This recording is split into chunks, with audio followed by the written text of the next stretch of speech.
Yes, sir, we promised you a great main event match. This is classic. Andre, the WrestleMania! Hulkamania is running wild. The world is listening.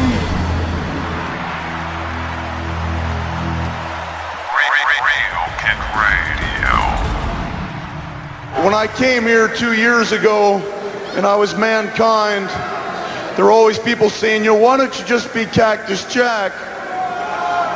Then I came out in tie-dye and some white boots and they said, why don't you just be Cactus Jack?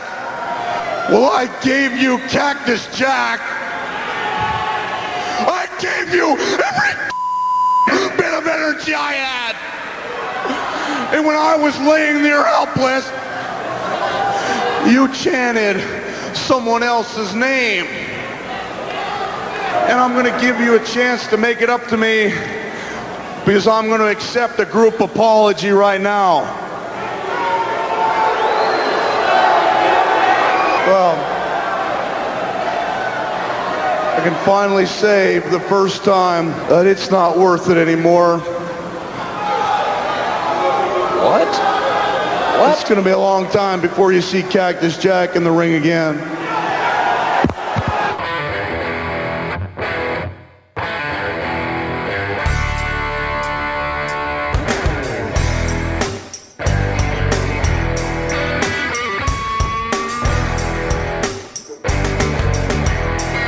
It is the whole fucking show on Real Kid Radio, the whole fucking show.info, twitter.com/fucking show, the whole fucking show on Facebook.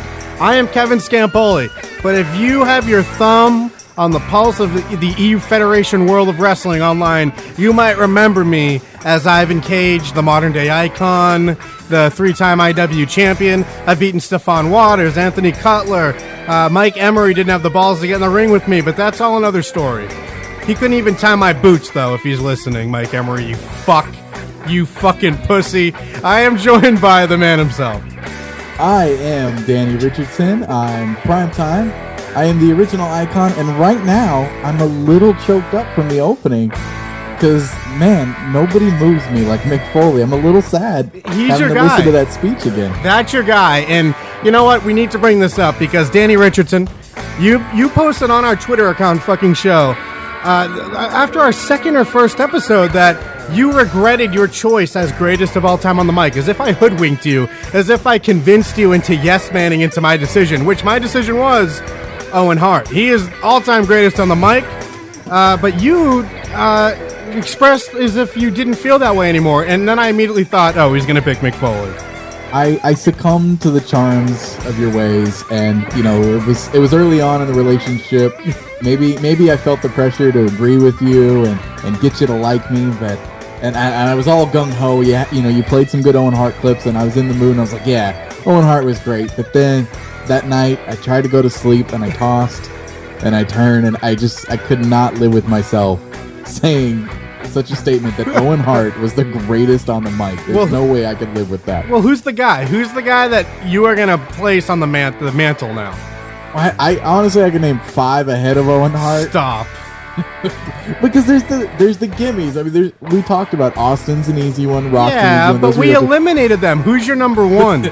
But they're better than Owen. No. I mean, we can't just rule them out. Don't do this. Don't start it this way, But I don't want to turn on you. It's like a setup. But we didn't discuss this ahead of time, so you didn't necessarily know I was going to say it. But I'm going to roll with Mick Foley. Yeah. There is nobody in wrestling that, when they give their interviews, I listen to every word more intently than I do when Mick Foley speaks. And that's completely acceptable, and that's what I expected. You're such a Mick Foley guy, I know. And by the end of tonight's discussion, we need to get into... Because I couldn't even pick a number 2 favorite wrestler the last time we talked about it. I now have a whole top 5, and we need... by the way, Shawn Michaels number 1, obviously. We both agreed with that. We both agreed Shawn. We should. And then at the time, I did say Mick Foley is my number 2, and I stand by that. But we didn't go any farther into the list. We will complete the list tonight. Yeah, I still need 3, 4, and 5, and you still need 2 through 5. Oh, I got him. Wait till you hear him. And if you even disagree, I will not even know how to continue this whole website / discussion / video commentary experiment we're doing. But so this may be the end of the show. It could be. It could happen. Last episode. I mean, if you want to, you might try to tag me in, and I'll just walk away screaming with my blonde curly hair as Just drop off the apron. You know, Sid was the best to ever do that. You've seen that done so many times where the partner gets left and you're supposed to be like, no, John Cena, no, Shawn Michaels, no, Hulk Hogan. It was Sid Justice walking away from Hulk Hogan where I was a little kid and I'm beginning to think I cried a lot more than I thought watching wrestling because I got a little teary-eyed watching Hulkster getting beat up in the corner as Sid was screaming. Begged. Can we, I didn't even think this would come up. We got to find that clip. That was so emotional for me to watch this big fucking asshole walk away from the American hero. And I was like, what, 5? You're looking around WrestleMania 8, so that's 92? Yeah, so I'm about 6, and I still thought it was real. I mean, I thought it was real up until Brian Pillman died, so I was really taking that to heart. But as far as Mick Foley... Well, to be fair, you thought it was real even after Brian Pillman died for a little bit. It took a little while for that to sink in. I still kind of think it's real. I think Shawn Michaels, when he loses, it's real to me. It's like, no, he should have won that. What's happening? You were the guy that couldn't understand why people were surprised at Chris Benoit, because he's called the Crippler. Yeah, I'm like, you've been calling him this for years, and now all of a sudden it happens, and... You're like, remember, he's the rabid Wolverine? We knew this was coming. What, all of a sudden the crippler crossface is a problem when he does it to his kid? I mean, He's been perfecting this move, and if you ask me, he's the master of the move, because whoever has their finisher has mastered it, and I'm sick of this, by the way. I know we're going in like 50 different directions. I will get back to Mick Foley. I don't think you're getting away with that so easily, but I'm sick of the submission finisher hold getting just overlooked and shit on. Like, the Walls of Jericho used to be the respected lion tamer where he'd have them up on the neck and end them. They'd tap out. Then he's in WWF. It turns into a Boston Crab, and no one's ever tapped out to it since. Yeah, no, the lion tamer was something so great about the way it looked, and everybody tried that, and everybody realized that hurt way more than a Boston Crab, too. When you did that in your living room, you felt that one. And it just got watered down, and it was never addressed. You were like, no, why are you doing a Boston Crab? You're better than that. Yeah, don't you know your own finish? I thought you were the master of the lion tamer. Now you're messing it up every time you do it. And I understand WWE's whole minimizing risk thing. You know that's what it is. It's a safety thing. Yeah. And also getting to the ropes. You can't get to the ropes when your chin is the only thing hitting the mat. So as far as their variations, fine. But at least give it the same power and respect that the move once had, or even back when Rick Martel had it. And another thing, I'm watching this Elimination Chamber match. This is wrestling rant time. Was Rick Martel in the Elimination Chamber? Yes, and he lost. I couldn't believe it. No, I'm sitting in my old man chair with my cane watching this Elimination Chamber, and I had to point my cane at the TV because this shit, I forget who it was, probably Triple H, was in a sharpshooter and a crippler crossface at once, and he didn't tap. Taking 2 finishers, just living. That's true. All right. Anyways, Mick Foley as your number 1 on the mic. Number 1 on the mic, my number 2 in my heart. To a certain extent, I think most people will agree. Mick Foley is so respected on the microphone. His voice, his emotion. Even he made the Mankind character believable, which even I couldn't do, believe it or not. Yeah. I could try. I could reenact it for a good 15 minutes and see if you're on the edge of your seat, but it's just not going to happen. Well, how many people are able to get over one character? I mean, Mick Foley got over 4 characters, really. You know, he got over Mankind, Dude Love, Cactus, and then even himself as Mick Foley. Yeah. If this is my problem with him, if it makes any sense.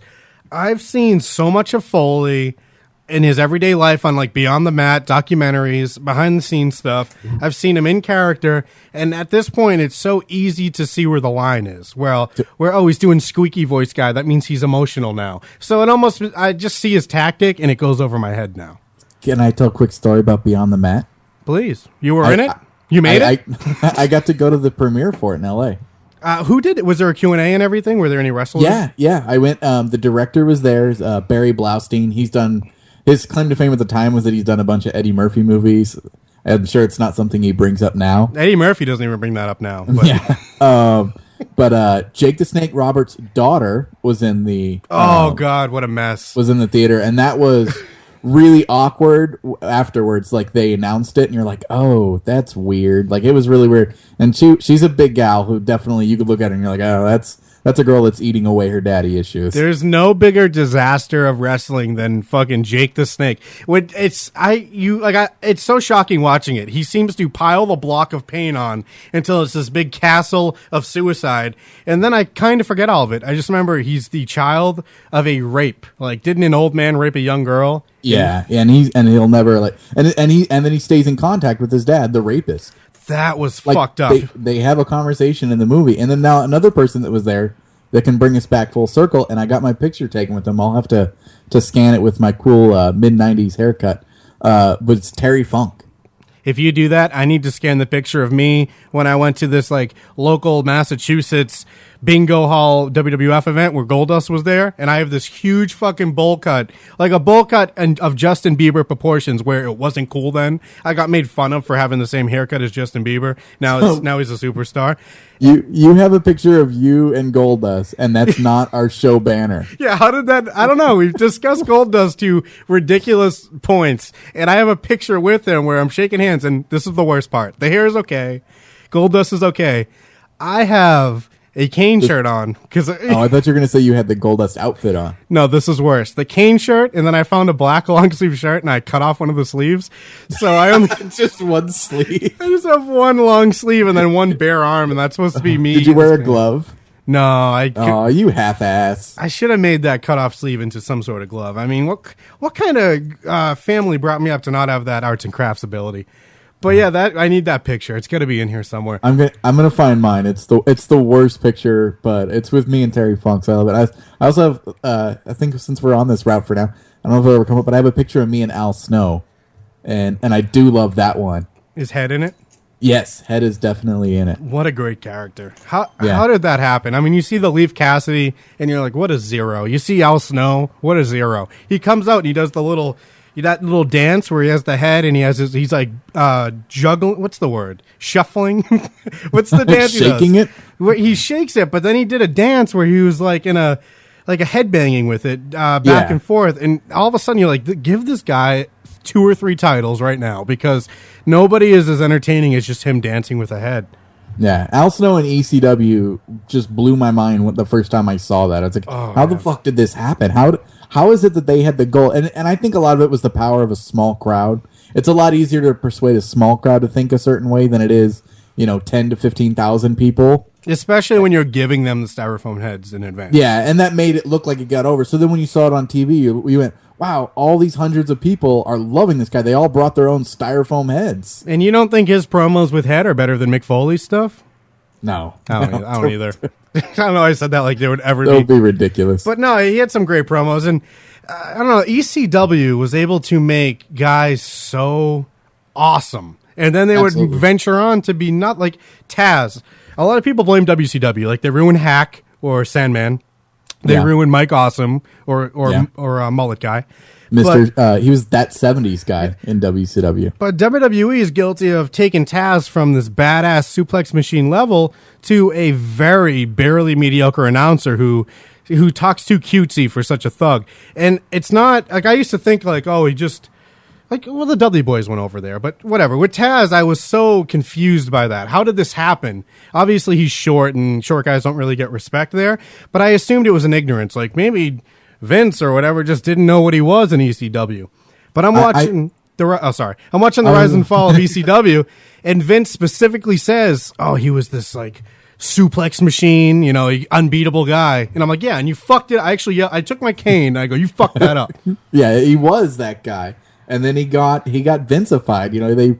They brought him in, and he, they give him, the orange colors, and it just made him feel kind of cartoonish. And I think they tried at the beginning without actually trying. Like he went a little while of making, a bunch of the lower card guys tap out. He didn't lose for a little bit. I think he got into a little feud with Kurt Angle right off the back, but that was while they were still pushing Kurt.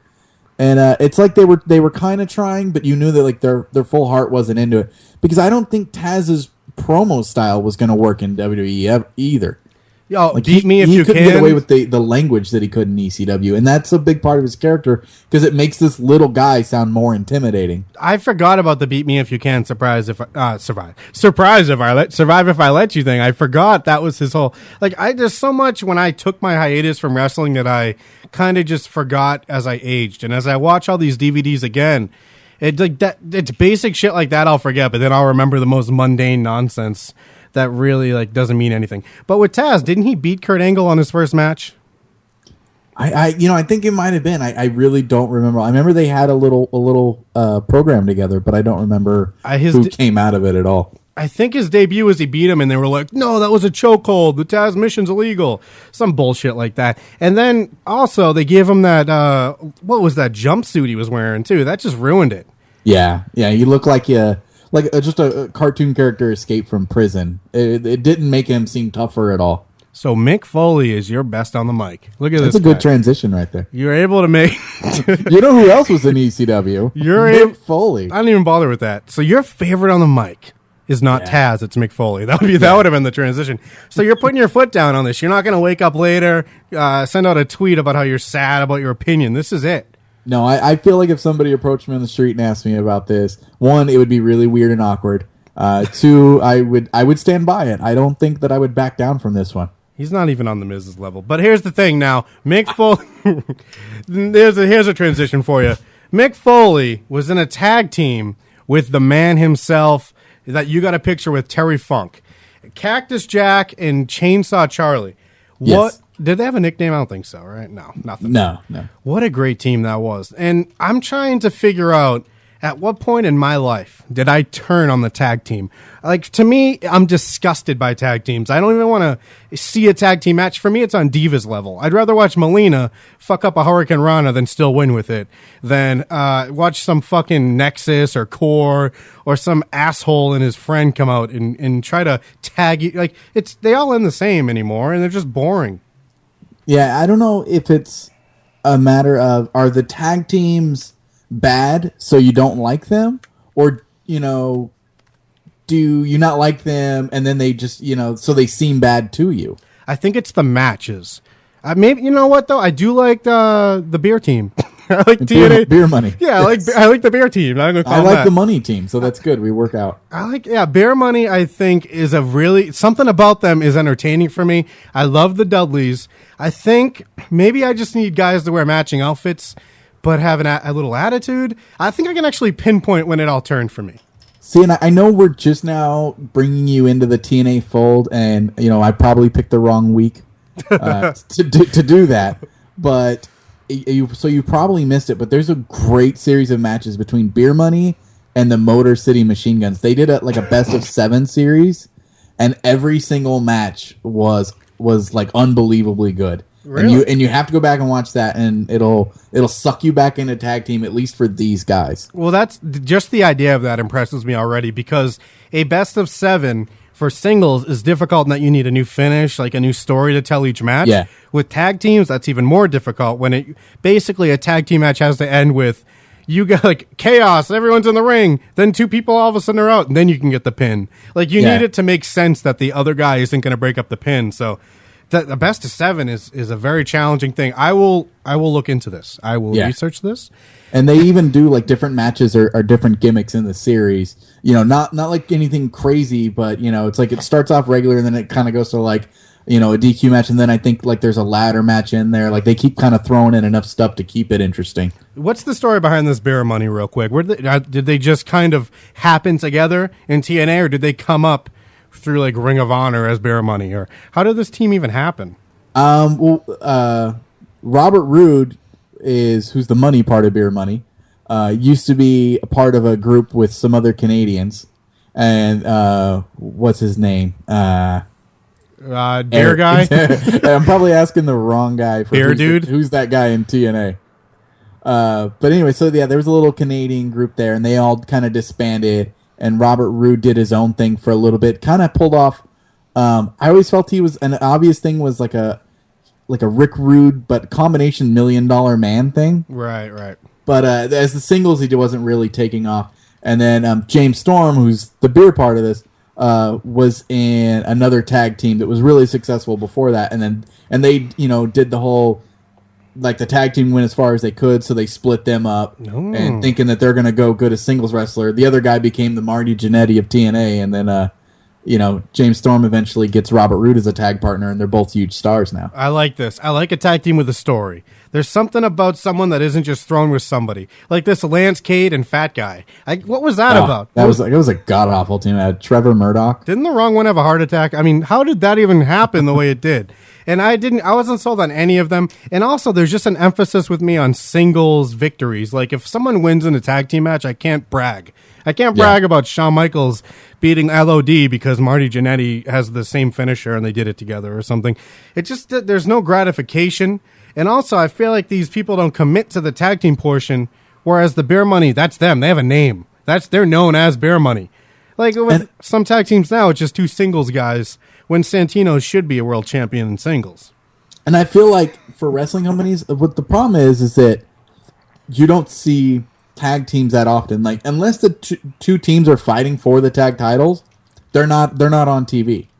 And that's the problem. So it's like, a team comes and they're in the picture and they're fighting, and you're supposed to then forget about all the other tag teams. And when then that feud's over, all of a sudden another team bubbles up, and then one of the teams goes away because nobody's going to waste their TV time paying an extra set of tag teams to fight each other. And thank God, because that's 4 more guys that you're paying salary to in one match spot. And I don't want to watch it. I think I can pinpoint it to 1998 Fully Loaded, when the main event was a fucking tag team match. And we got all the pay-per-views for free back then, me and my brother, because stealing cable was possible. And even then I was complaining. Like, I don't want to watch this pay-per-view. Why is Stone Cold and The Undertaker facing Kane and, was it Mankind? Do you remember this? Yeah. Kane and Mankind. Fully Loaded 98. It was in Fresno, California. Oh, here we go. And would you like to take a guess at who was there? You. Absolutely. That's when I got my picture with Al Snow when we bought tickets for that. Holy shit. Before we continue, I want to say that when I asked you about the history of Bear Money, I had no confidence in you having an answer. So I was very impressed with that. And now you've gone even further with Fully Loaded. I beginning to think you might be close to my knowledge with wrestling. So I could even tell you some of the other matches on that card. Well, please just complain about this one first. Wasn't that the worst main event? That's Absolutely. Like a raw. We were kind of burnt that's what we got tickets to, Yeah. Like you buy tickets to a pay-per-view, and when all the pay-per-views were really good at that time, or at least most of them, and you're the pay-per-view like leading up to SummerSlam in a way, and you get a tag team title match that you're like yeah, you still wanted your guys to win, but then overall you walked away, and it was like you said, who cares? Like, it was a tag team. It didn't mean anything. You just didn't really care. Yeah, it doesn't further the story, especially with those guys. And, I mean, I'd love to hear you run down the card, and your written review read out loud would be wonderful to hear. But I got to ask you, with tag teams, what do you prefer, or does it vary? Would you like opposites together, where it's like big fat guy and little guy, or the matching outfits, like we're brothers, we're slapping high five, we have the same haircut? What is it that you go for in a tag team? I'll start with the two guys that look so similar and pull off the switcheroo thing. Oh, the switcheroo. So done with that. The Killer Bees did that to death in the late 80s. DOA. And it's never been entertaining since then. You're telling me the DOA wasn't the best? Or even Edge when he had his two friends that somehow had long hair? So they didn't look like him at all. And now they have the Bella twins are pulling off. It's the same gimmick over and over, and it's so obvious to do. You get Jacob and Eli Blue. I'd like to pull the obscure ones. Please. Do you remember them? No. They're like around 95. They both look like the Berserker. Just big, hairy mountain men. But they're the same thing. Yeah. See, I always do that. You asked me if I remember someone like Akeem earlier, or these two guys, and as soon as you start talking about them, it shoots into my head. Like, yes. Yeah. That's what as soon as I describe them, you're like, yeah, no, exactly what you said. Now I know. Yeah, what you said, only I said it too. So now we both know. But yeah, it's like my girlfriend says every time we watch with the switcheroo. That's cheating. Every time she's like, everybody cheats in this. That's very observant of her. She gets so upset because the Miz always cheats, and like I'm trying to figure out where she is psychologically with wrestling. She appears to root for the good guys, so she seems to get the difference between heel and face. But I can't tell you how many times she said, and this is an exact quote, there's too much cheating on this show. And then all I can do is agree, because some of these heels should be put over clean, especially the world champion. But don't you have to start off, anybody that started as a wrestling fan, don't you have to start off rooting for the good guys? Yeah. And you have to do that for a while before you can become aware of how things work, and then become a little jaded at things, and then you're like, well, now I'm going to root for the bad guys.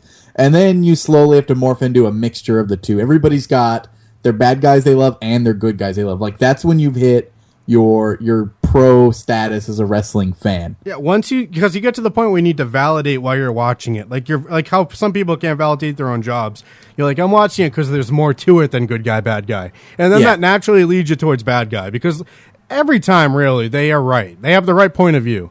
I mean, except for the whole switcheroo. And also, except for, like, I hate country alignment guys where they're like, I spit on you Americans. Who wants to come in and lick the cheese between my toes?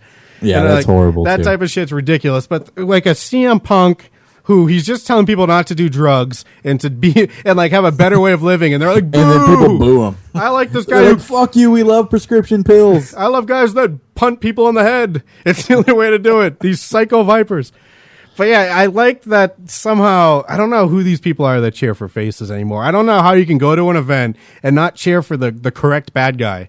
It's like, do you know what you're watching if you're over 12 years old? Yeah, and at a certain point, you begin to appreciate the humor in the bad guys. Like, at some point, you know, and a proper bad guy, that's what they are, is like, they're bad, but then they're humorous about their bad, and like, they're just outright with their cheating, and some point it just becomes laughable, but in a good, entertaining way, and that's what a good bad guy is. That's why I'm loving Michael Cole, because he's a heel announcer in a way that no heel announcer has ever been, like a blatant trying to get boos, as opposed to the funny, like, Jerry Lawler or Bobby Heenan. Is this the night we throw down over Michael Cole? I think we can at least start it, because I do want to get back. There's somewhere I was going with the tag team thing, but with this, yes.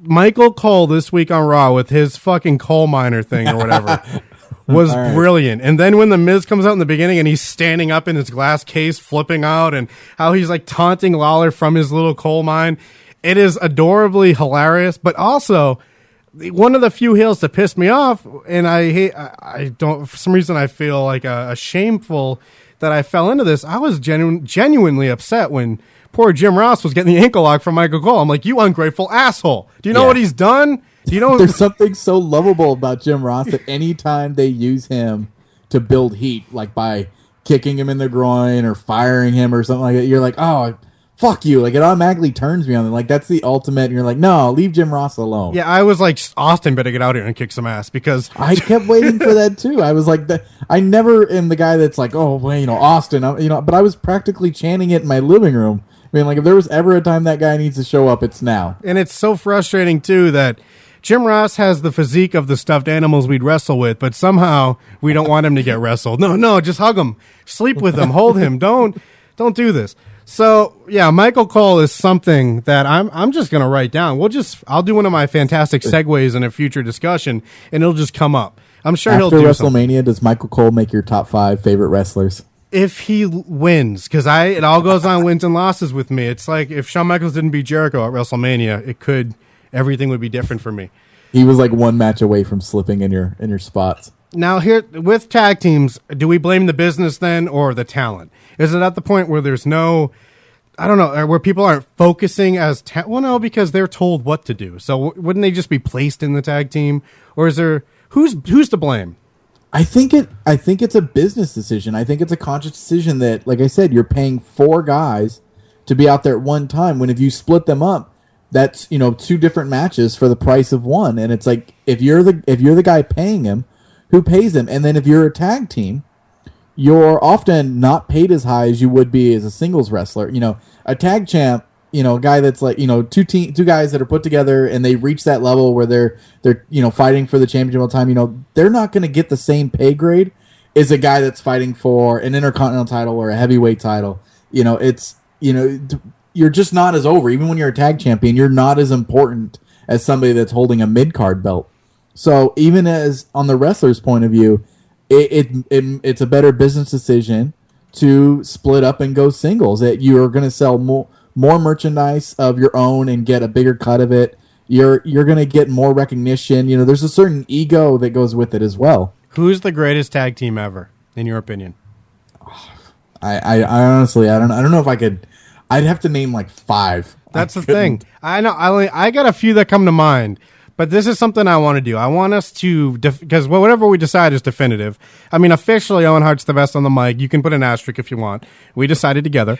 Now we're going to pick the greatest tag team. We need to be the census. We're like, who are those people that count? The CompuBox numbers on wrestling. Does that even work? No, it's the Arbitron ratings. Or the Oscars. Is it an award or a stat? What are we doing? This is an award statistic of the greatest tag team ever. And I'm telling you right now, coming to mind, it seems like they're all mid-90s with Owen Hart and Yokozuna. And then I'm going to say it again, Owen Hart and British Bulldog. Owen Hart gets 2 tag teams on this list. And he's also...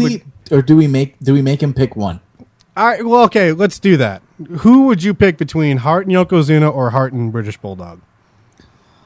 I did like, there was something dynamic that I liked about Hart and Yokozuna, and I did find Yokozuna just entertaining to watch for some reason.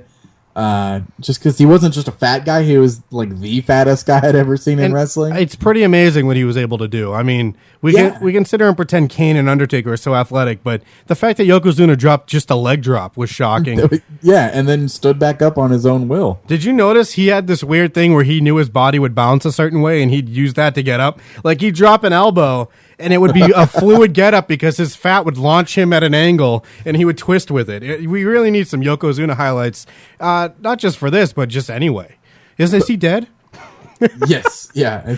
Best question. He's also making our dead or alive list. Yeah, and has there ever been a more obvious yes ever? Is Yokozuna dead? He wrestled in 95 or so. He was huge. I remember when he came back with the beard and he seemed like a different guy.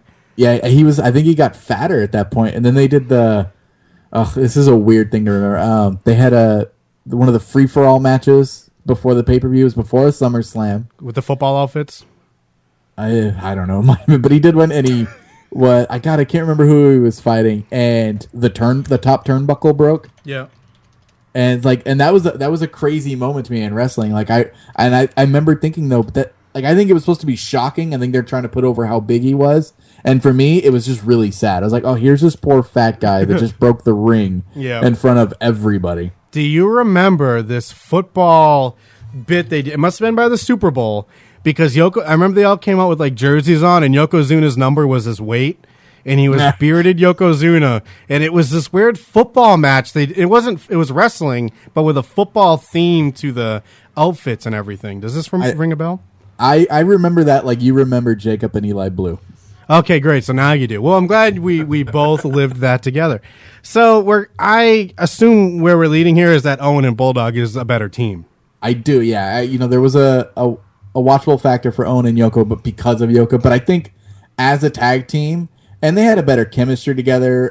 They had the family bloodline that made them make a little more sense as a tag team. And they still had that, they were similar, but they were different enough. Owen could come in and work them over and do a little bit more technical stuff. And then you had Bulldog come in and do the power wrestling.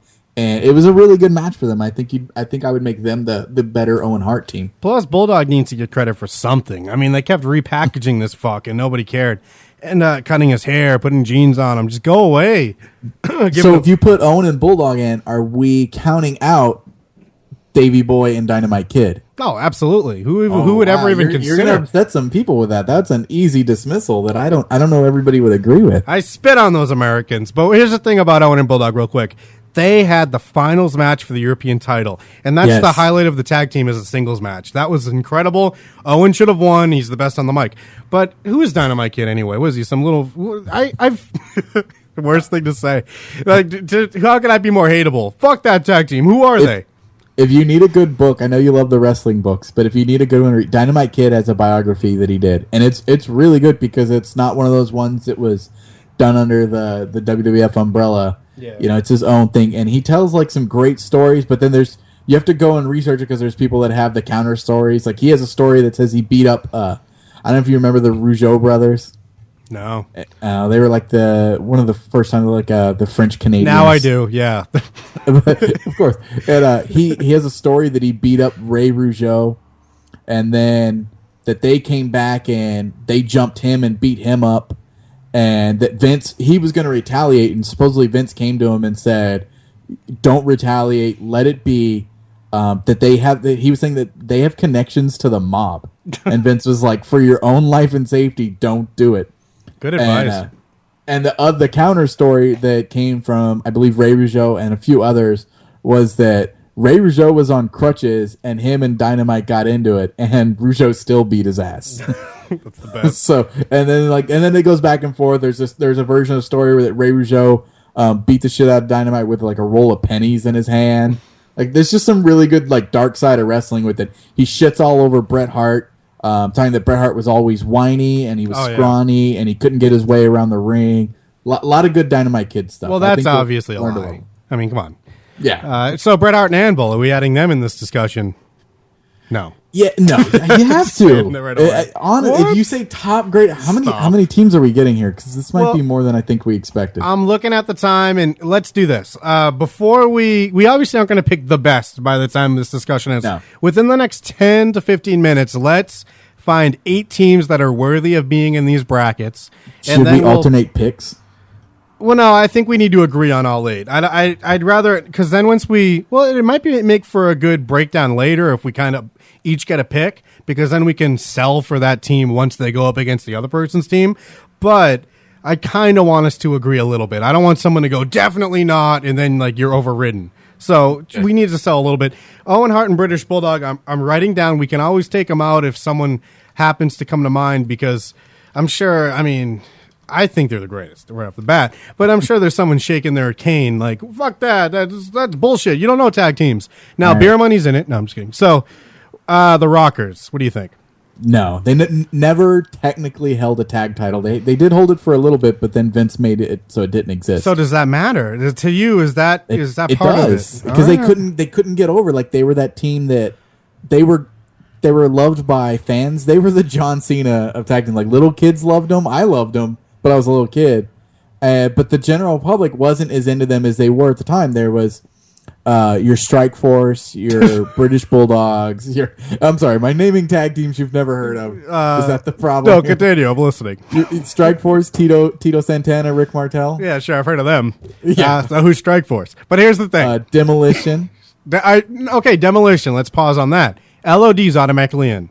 Yes, right now. Legion, and that was who I was going to bring up. LOD has to be put into any Is Demolition in it? Because aren't they just like they were? And that's admittedly they were WWF's answer to LOD. That's true, but there comes a certain point when you have the hindsight of where each team ended up that Demolition kind of sucks and LOD's pretty awesome. I think that's the only way you can sum this up. I loved Demolition as a kid. I want to put them as an alternate. If we can't, I'll put them in, and then we can figure it out. If we can't fill them out, they may get bumped. It's like the Road Warriors cancel them out, but I did love Demolition, and I think they had tag titles like 3 times. Well, did they do the LOD's so great? I remember as a kid, and again, I never really looked back on like Demolition or Strike Force as I aged, but as a kid, I saw them, and Demolition to me was like a boring thing. That's all I could think about it. Is my interest immediately went away. LOD was great just for the fact that if a pile driver wouldn't do shit to him, no head move would ever affect a member of the LOD, and I loved that selling point. Like somehow they have metal plates on their head, like Luger's arm. Oh, and that's something you usually reserve for Pacific Islanders. Yeah, oh, especially. So I'm going to throw one out that maybe you might not have brought up. I think Lance Storm and Just Incredible need to be in this list, the Impact players. Okay, if we do that, that's the only ECW tag team. Stop. I think they actually brought tag teams back for wrestling. If you do Lance Storm and Just Incredible, are you not going to do RVD and Sabu? No, we're doing that, man. We're doing Dudley Boys. So there we go. We've got 3...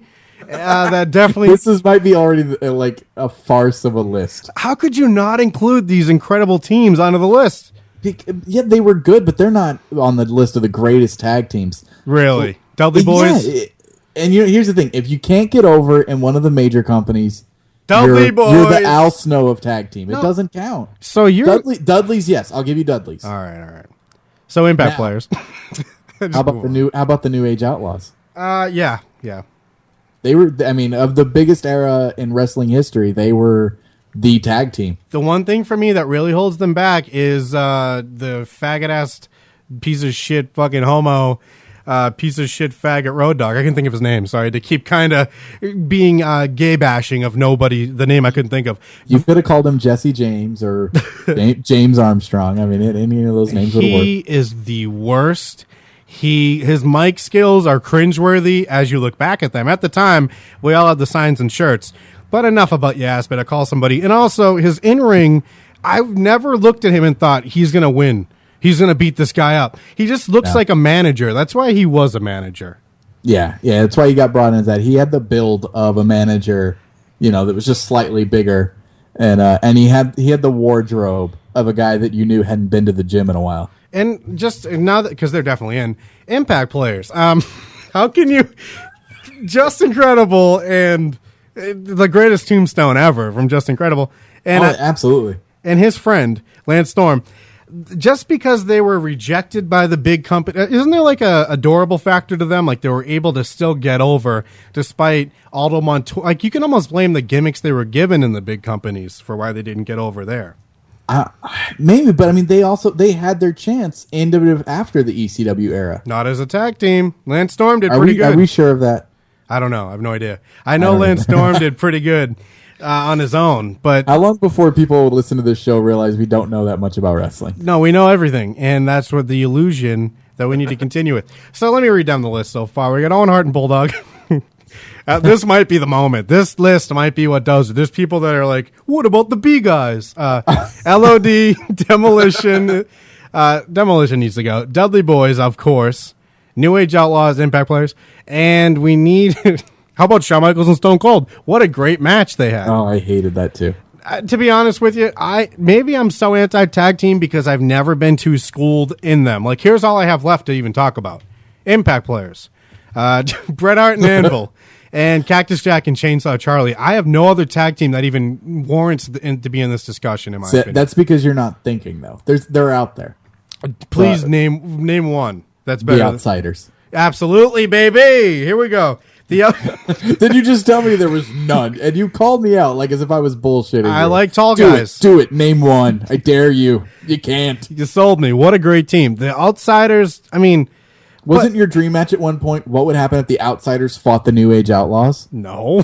Really? Oh, no, that's all we ever talked. I mean, that for tag teams, they were the top in each company. Oh, I thought you were quoting me. I was like...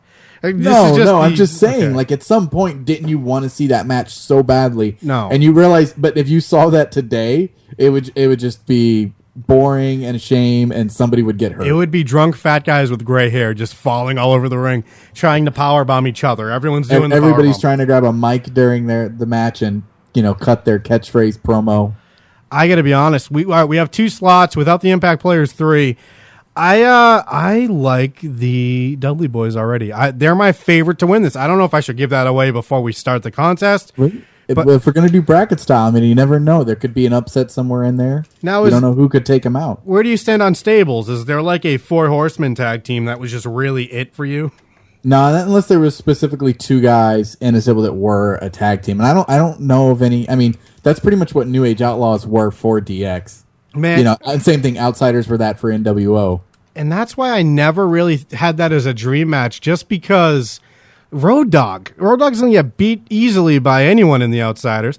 I know there's only 2 guys. And it would just be Billy Gunn, like, waiting for the tag the whole time. And then he has to get tagged and rush in and clear the ring type of thing. Now, Big Show and Kane. No. So who else are we putting in this discussion? I'll throw names out there. I'm not saying they're list worthy, but I feel it could be a shame if we don't mention them. You got Harlem Heat.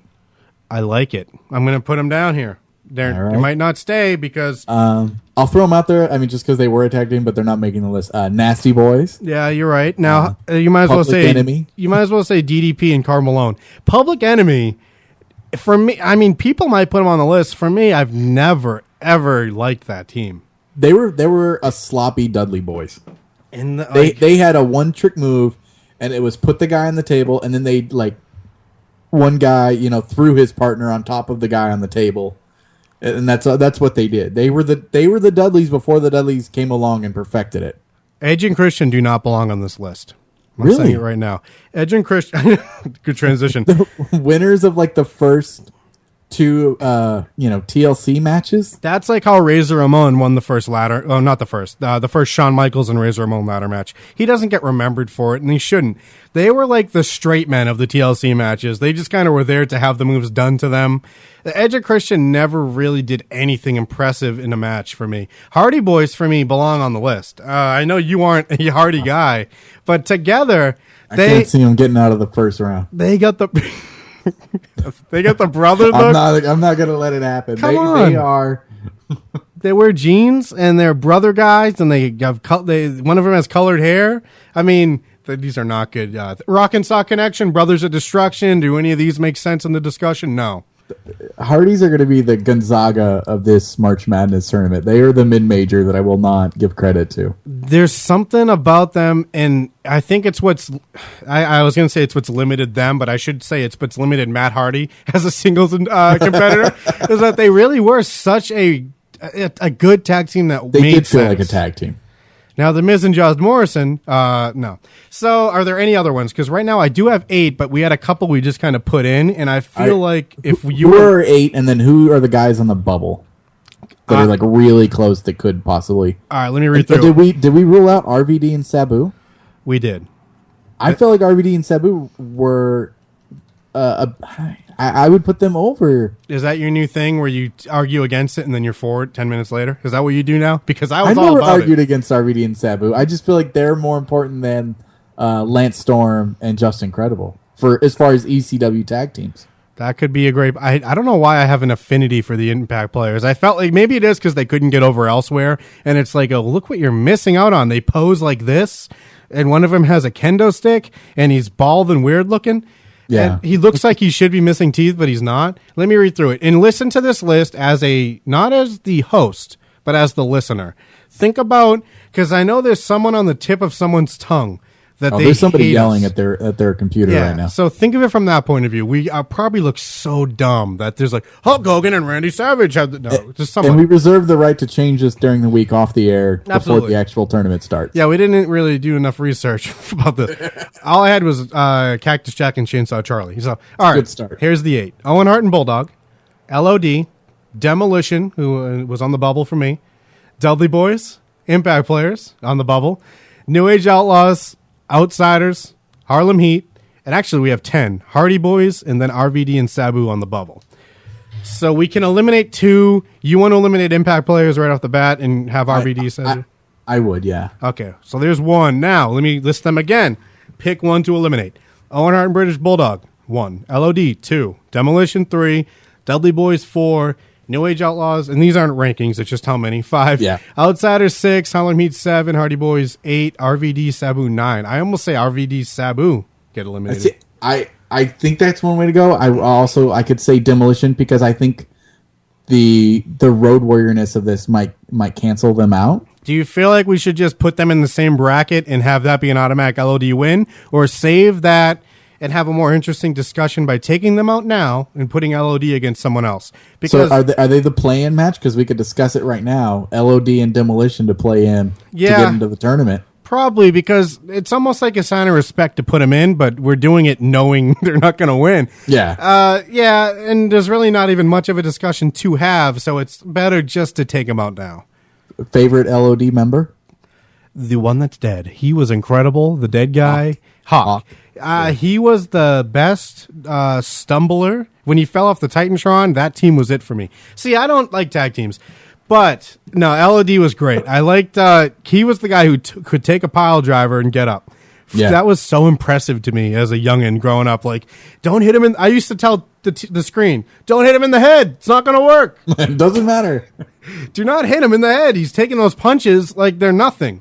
And then he couldn't take the drugs, though, like they were nothing, could he? Remember take him to the head, apparently. Remember when Drozdoff was the enabler? And he come out with like a hoodie because he was the enabler? That was before he became Puke. What a great fucking little bit that was. So, yeah, we do reserve the right to change it, but I think this is a pretty decent 8.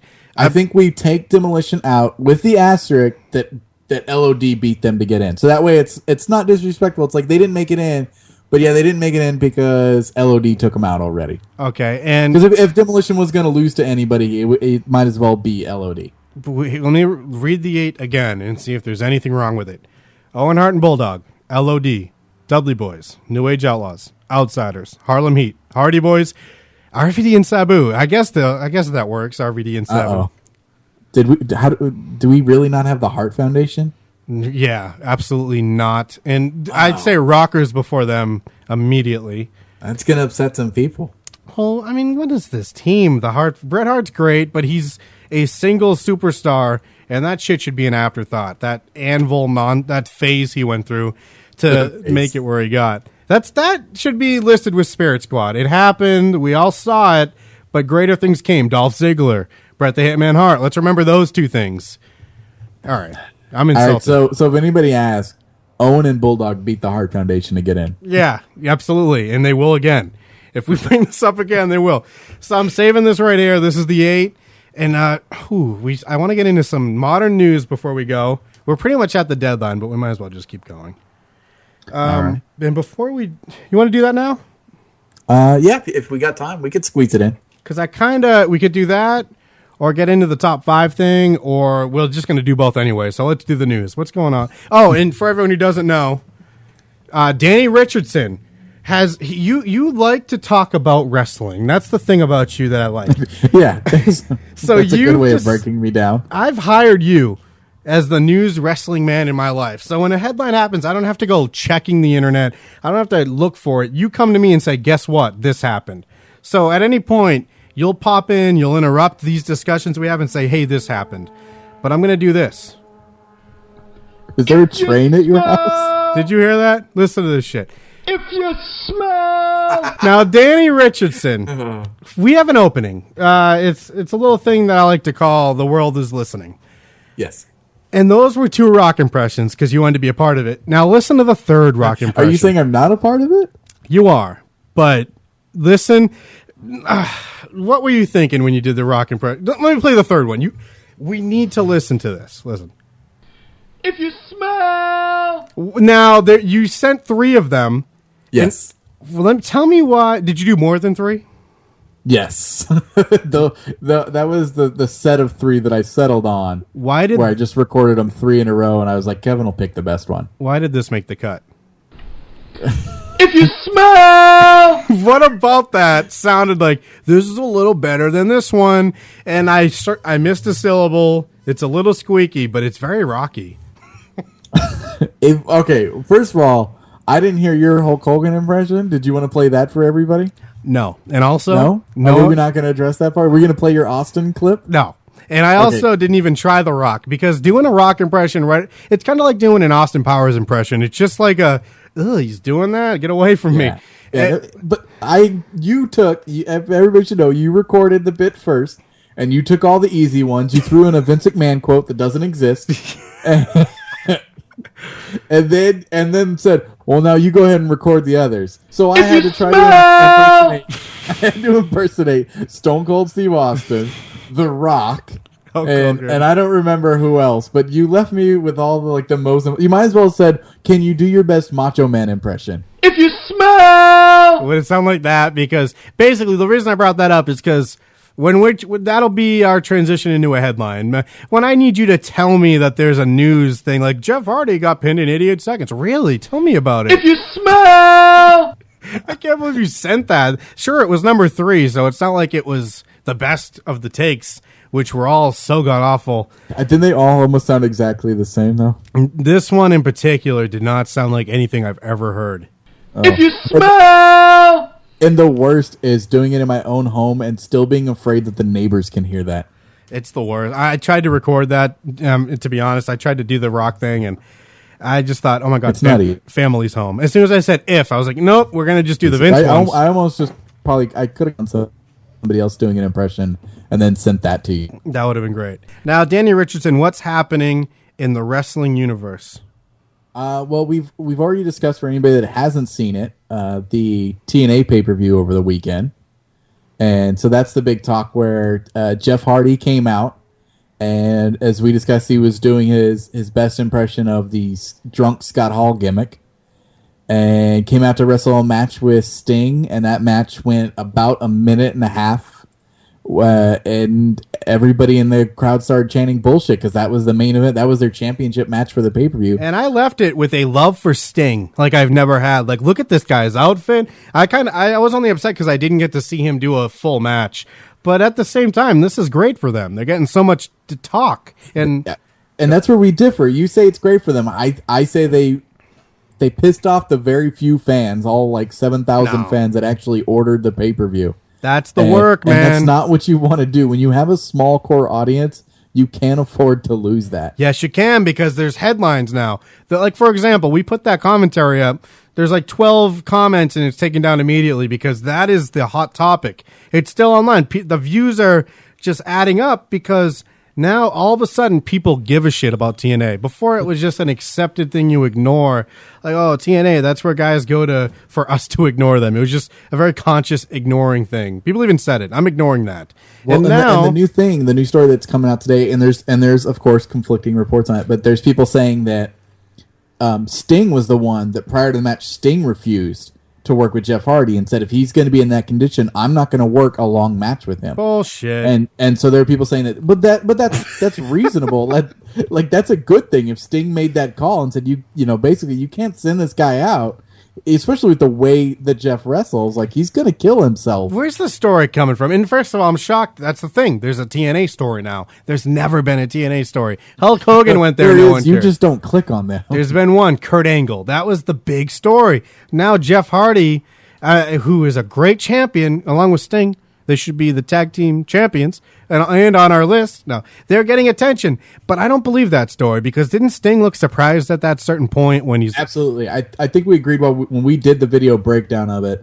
I feel like Sting got informed just as much as the referee and anybody else involved in the match that match was not going to happen as it was originally planned. And maybe at one point he did say that because why wouldn't you say that about a drug addict champion or challenger who has that? Like he probably doesn't. Didn't Jeff have the reputation of somebody who partook in drugs? Absolutely, yeah. And he's been busted. He's got a court case pending where he got popped a while back for having, I just believe, just different prescription pills in his house. Yeah, so I'm sure he said that at some point. Why wouldn't you? I think every single champion who's known a drug addict has said, I'm not going to wrestle a long match with him. So, yeah, you can just kind of copy-paste those comments throughout the wrestling world, and it'll make sense. Is there anything else about this? There's still a lot of speculation, of course. But yeah, we don't even know if it's real. I think we both have our flip-flopping point of view. It changes every 15 minutes. It's real. Is it real, or did they... It's so real. This is the realest thing. To me, this has Vince Russo all over it. This is this kind of thing that Vince loves to do. First of all, he died 3 years ago. No one knew. So I'm sick of people throwing that. When you see him, start saying his name again. No one's seen him. He doesn't exist. But this is so real because I said so the other day and I don't want to go back on it. And even if they try to claim it was a work, I'm convinced this is real. Watching that tape, I've been raised by drug addicts. So I know how they act.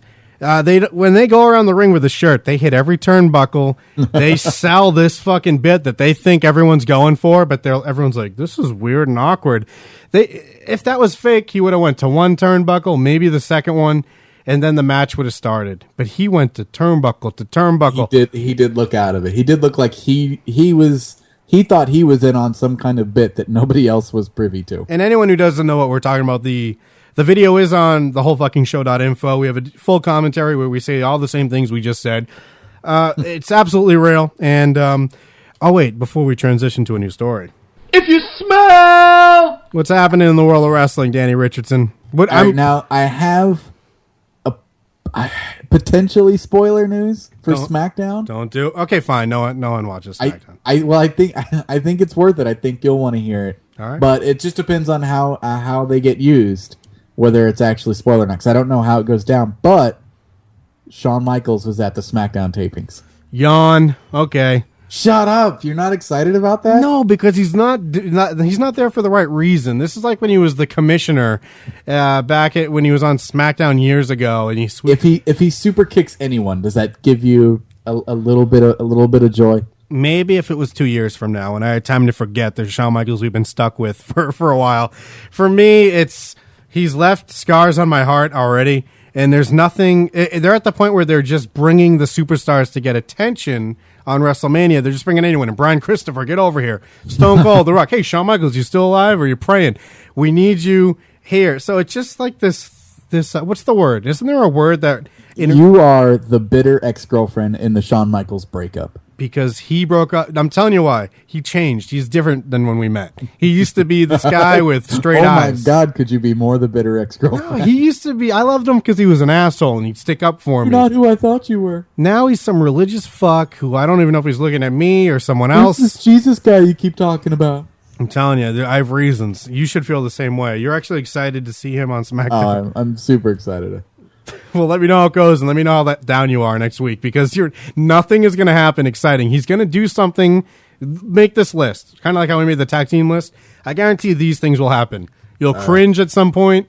You'll wish he said something. He didn't say something he said, and he'll look very unathletic at some point. Because even when he came back and was competing, he looked pretty awkward going up to that rope. How he'd like lift a leg up to the first rope, kind of awkwardly put the other leg up. He'd like lean his whole body over to get a leg up.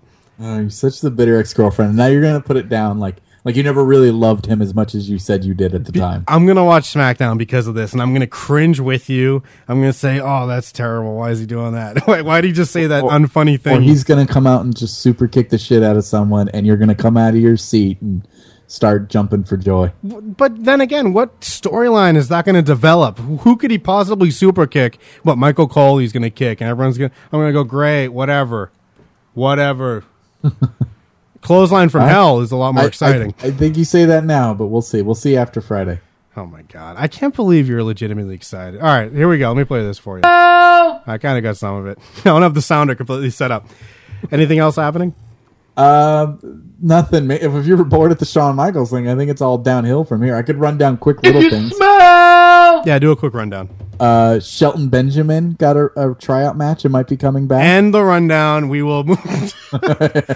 Speaking of I told you it was all downhill from here. Speaking of greatest tag teams, Shelton Benjamin. Their name was the world's greatest tag team. Shelton Benjamin's a good topic. He's a guy that I need to understand a little better. It was during the time when I was gone and I was beginning to get back into wrestling, and this Shelton Benjamin guy all of a sudden had dyed hair, and his mama was on TV, and weird things were happening because he was in like every Money in the Bank, and no one ever thought he would win one, but he must have been there for a reason. Was there a point when he was getting the push? He was what John Morrison was before John Morrison is what he is now. Like he was in all of the gimmick matches and had all the great spots. He was that guy that every time he was in a match did something really cool. Maybe the greatest highlight for me in wrestling is him doing the springboard from the top rope, off the apron into the ring and getting caught by a Shawn Michaels super kick. Tell me you've seen that highlight. Now I have, now that you've said it. But don't you think he has the same problem Nitro Morrison has in that it was his tights? I think Morrison's sticking where he's getting a more legit push, first of all, than Shelton was, I think. But also his pants he needs to change his pants. But also Shelton Benjamin, his outfit was not main event outfit. Come on. His mic skills were lacking, and that's a big thing. You're never going to break that next tier unless you get the mic skills to get him over. And he just didn't have anything interesting about him. When he talked, like all of a sudden he got boring. You put him in the ring, and you're really interested and fascinated by this guy. You don't know what he's going to do and what he's capable of. And then you'd get him on the mic, and all of a sudden you're like, oh, that's right. He's really boring. So he's got the Dolph Ziggler and Jack Swagger problem. Yes, absolutely. Oh it's all the same thing. Tell me, since we're talking about some newer stuff, tell me you watched Raw when fucking Snooki or whatever slapped shitty Eddie Guerrero fat ex-wife lady. Or widower or whatever the word is, widow. And then she was screaming, and Dolph Ziggler's stupid face didn't know what to do. He was like, Are you okay? Like awkwardly hugged her. Like, in a scene where he should have been more outraged or somehow maybe wanting to attack John Morrison for letting it happen or something. Instead, he just, it was very awkward, him just standing there and going, oh, I can't believe she did that. He needs a manager and not her. He needs like a legitimate manager to hide the fact that he has no personality, but it puts on great matches.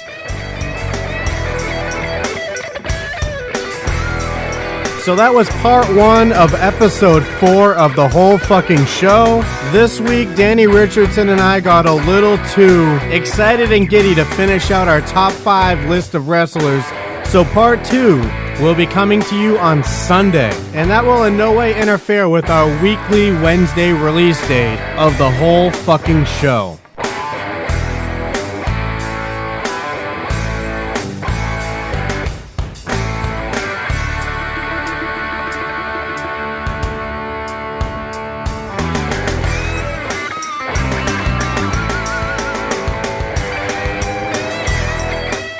But Danny Richardson, Shawn Michaels, you brought him up. He's the greatest of all time. He's the number 1. Yes. He's the Heartbreak Kid. He talks in third person quite a bit in the late 90s. Loved it. He's great. His matches are incredible. Number 1. Now, I couldn't think of a number 2, and I have it. I have the number 2 wrestler, and I'm telling you, after researching this and really writing it out and thinking, and of course the Stone Colds come up, the Rocks come up, Mick Foley, but you got to relate it to yourself, not to the industry. It's not about their legacy. I believe the last time we talked about this, the first name you threw out as your number 2 was Bret Hart. Yeah. And I almost walked off the show. I boycott that decision. I try to block it out of my head that you ever, even I'm going to pretend, joked about that comment. It's not acceptable. If you're a Bret Hart fan, that's fine. You're a Bret Hart fan. You're a piece of shit. I don't want to talk to you. You know nothing about wrestling.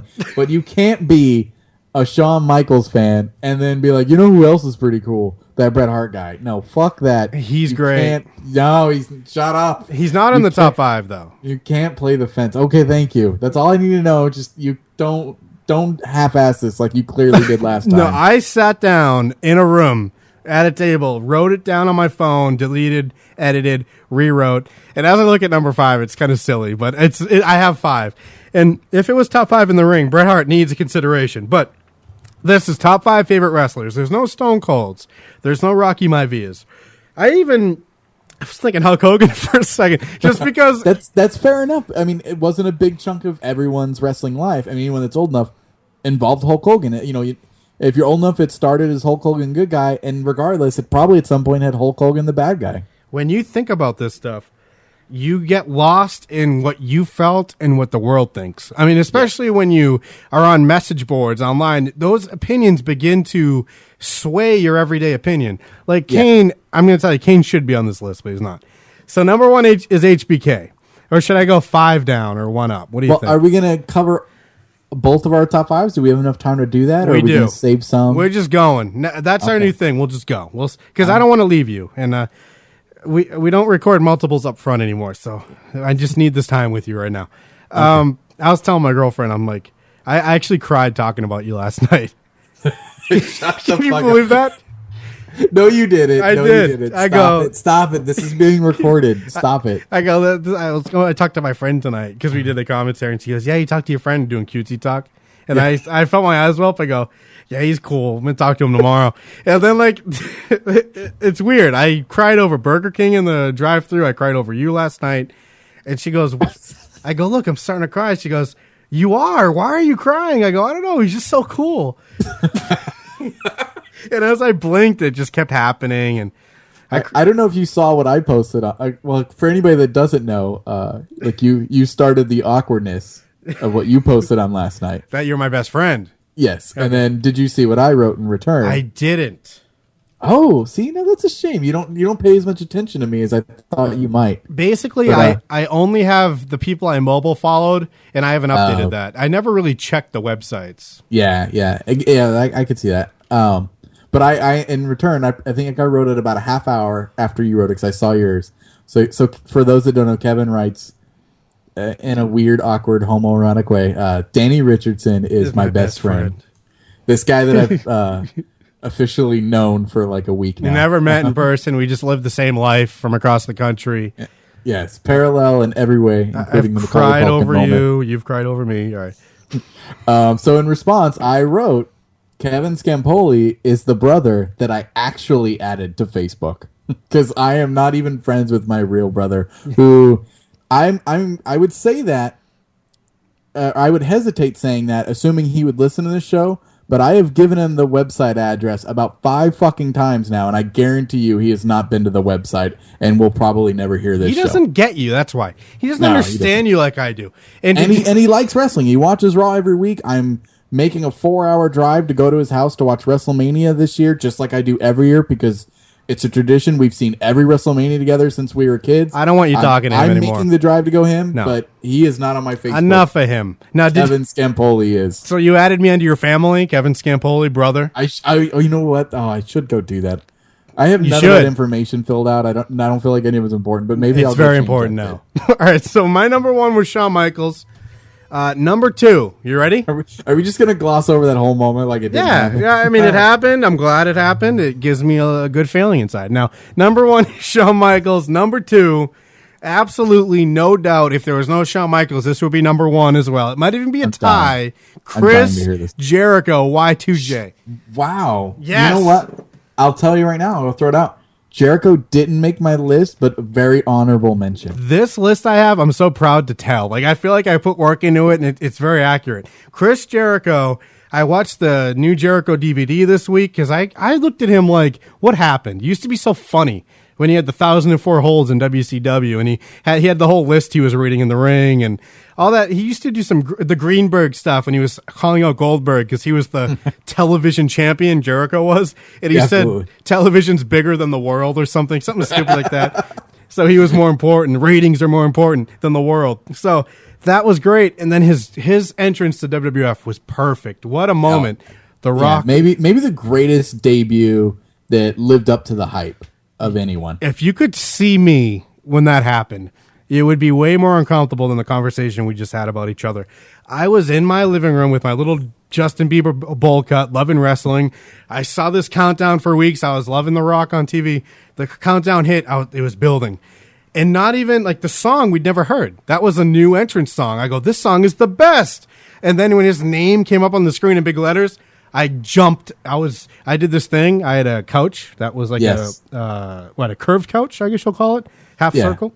Like a corner couch? I ran, like one half of that couch was up against the wall. The other half kind of branched out to separate the dining room and living room. I live in an apartment, okay? I ran, launched over that couch yelling, yeah, and I jumped back onto the couch like I was doing swan dives and shit. I was so excited. This was the greatest moment of my life when Chris Jericho's name came on the screen. It was absolutely, and it worked out well. He went on for just long enough that you actually even forgot that The Rock was in the ring. Oh, man, that was big for me. Once I came down and even remembered who was in the ring, too. And it got even better. All of a sudden, you're like, oh, shit. Like, he just did all that while The Rock's in the ring. Like, then you were even more excited. Yeah, finally, Jericho's getting placed where he should be. And, of course, it ended up being an Intercontinental title thing. But it was perfect. And the same point that Sheamus's treatment in the past few weeks has been terrible is how great this was. Like, with Sheamus, they're like, all right, he's a world title contender. How do we make him a U.S. title contender? Well, we make him shit and then randomly win the U.S. title. With Jericho, he was treated like shit in WCW, had like the lowest belt, and now he's talking to The Rock. Oh, my God. And then, long after that, you get him going, it's like he takes a little dip and has to kind of settle back down into mid-card, yet realize you have to build him up properly. And because he's smaller than all their guys, and this wasn't a time where we were really accepting the small guys. And then, not long after, you get the first ever unified champion. And that's where you went, you know what? Like, he did deserve that. Yeah, and it's such an amazing thing to be able to say. And again, this goes against the whole fake thing, like how victories mean so much in a fake world, that you beat The Rock and Stone Cold one night. It says in the same night. Nobody says that. And the fact that it is fake makes that statement more important because it was planned that you were going to beat the two biggest names. That shows such a confidence in you. Yeah. Somebody went, you're going to be the guy. Like, we want, this is how we're going to make people see how good you are. Because it could have been easy to write either one of those guys out of the tournament that night, and he only have to go through one or none of them, however you wanted to go about it. But they kept them both in, and he went through both of them. And when I see that intro he had now, when he first came to WWF. I get the same, I don't run around screaming and throwing things, but I get the same feeling like, how fucking badass is that? That, for me, is the ultimate wrestling moment ever.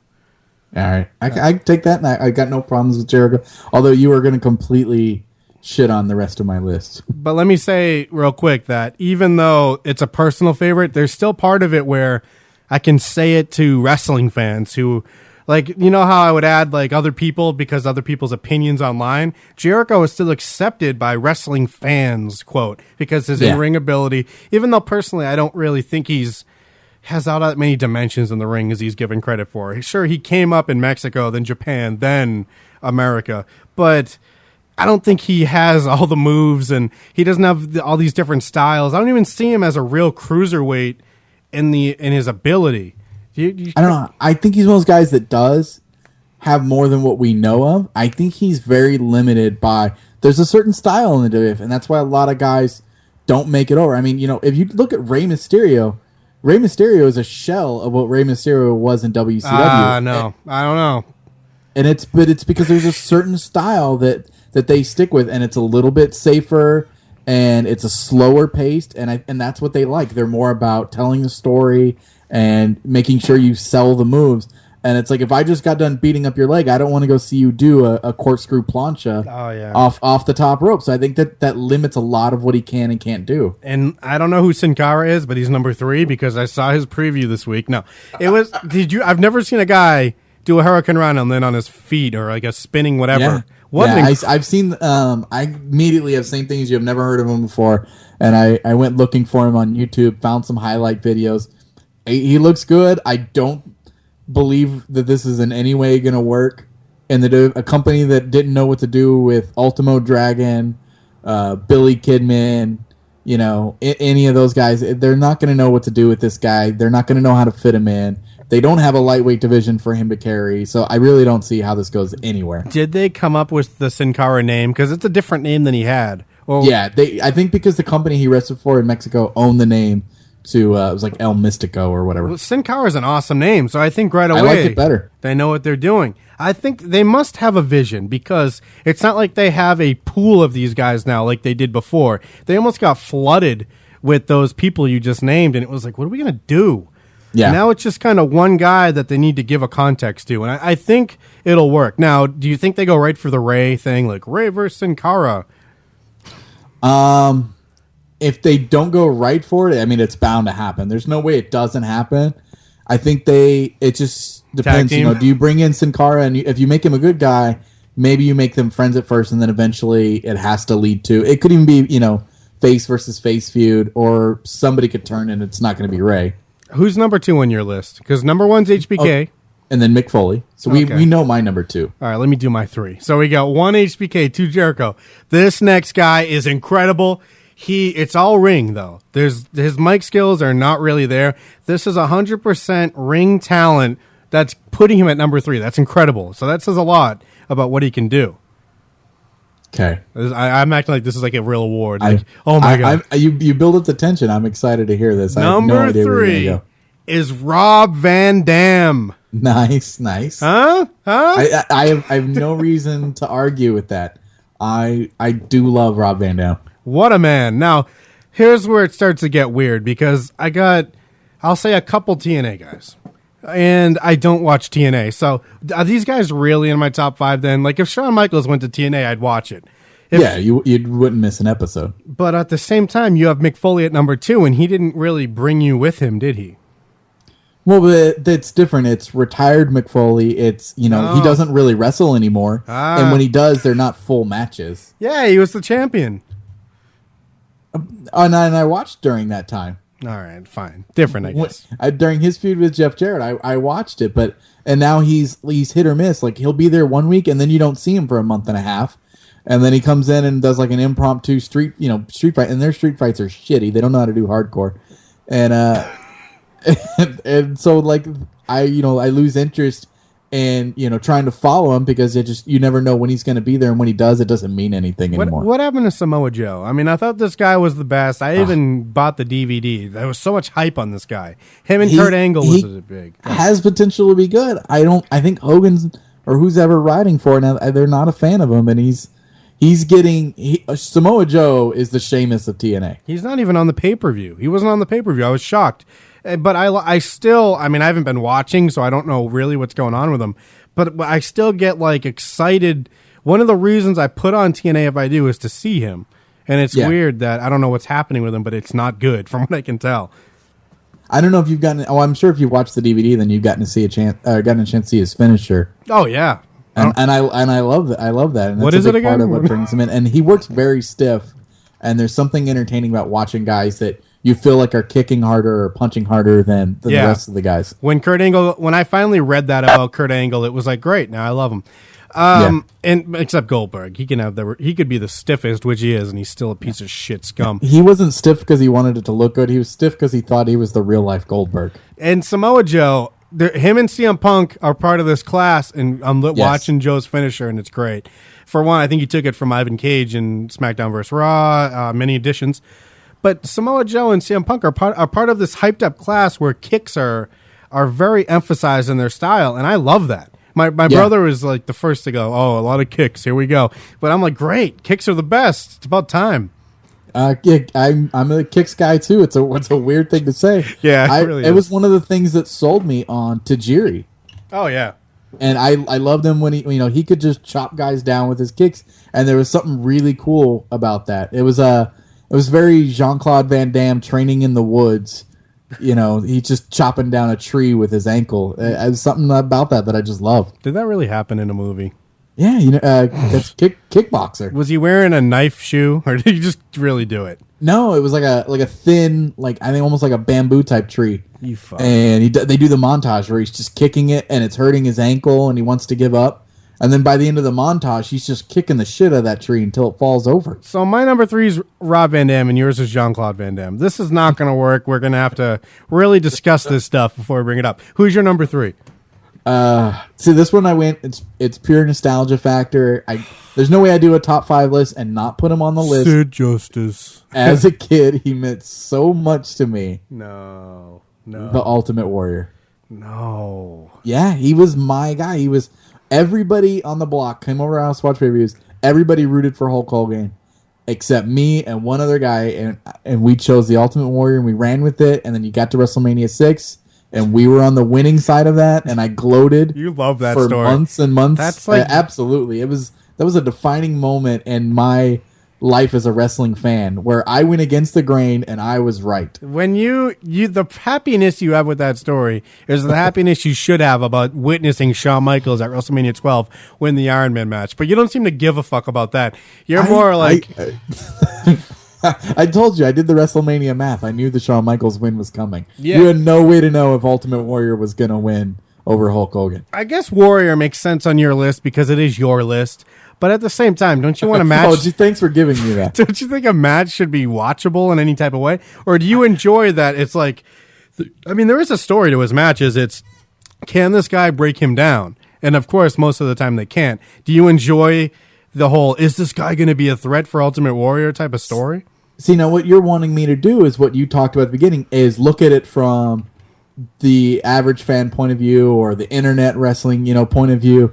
And I'm looking at it from when I was a kid. That's how much I enjoyed him. I didn't look at it back then. I didn't look at it and be like, oh, he kicked out of a move. He kicked out of a move. And when I'm 7, I'm like, fuck yeah. Because he's that strong. He's that great. You can't keep the Ultimate Warrior down. Yeah. That guy did a promo talking about how he was going to kick down the cockpit plane of the Hulkamania airplane. He's going to kick down the cockpit door and drive it into the ground because, there wasn't a way for both of them to exist on the earth. That's hardcore shit. That guy was 9/11 before 9/11 was cool. Yeah, but I'm not talking to 7-year-old you. I'm talking to you. You picked this list at this age. Absolutely. And so you need to defend it. At that time, he did what was acceptable back then. Ultimate Warrior, if he tried to come in now, no, I'd laugh and I'd hate it. But Ultimate Warrior is a huge chunk of me as a wrestling fan. And there's no way I do a top 5. I can change him. I can move him. They make him 5 then. Make him 5. At one point, this guy was my favorite wrestler. The highlight at the time of WrestleMania 12 was me getting to be there for an Ultimate Warrior match that I thought I would never get to see. But as a kid, did you enjoy... Because I gave you the easy out, and you ruined it. You dug your stupid The Ultimate Warrior hole now. I was ready to move on and let you get away with the worst number 3 on anyone's list ever by just giving you the out. Like, yeah, as a kid, it was like, can they beat the other? Even as a kid, you'd say, can this guy beat my guy? And you were like, no, that's not even close to it. There's no psychology. It was just he's strong. And like, no, you need to grow up, and your list needs to grow with you. Here's what you need to know. When I went to WrestleMania 12, when I got there, I bought a pair of Shawn Michaels gloves that I have to this day. But I bought a pair of Shawn Michaels gloves at the event. But I went to the event wearing the Ultimate Warrior face paint.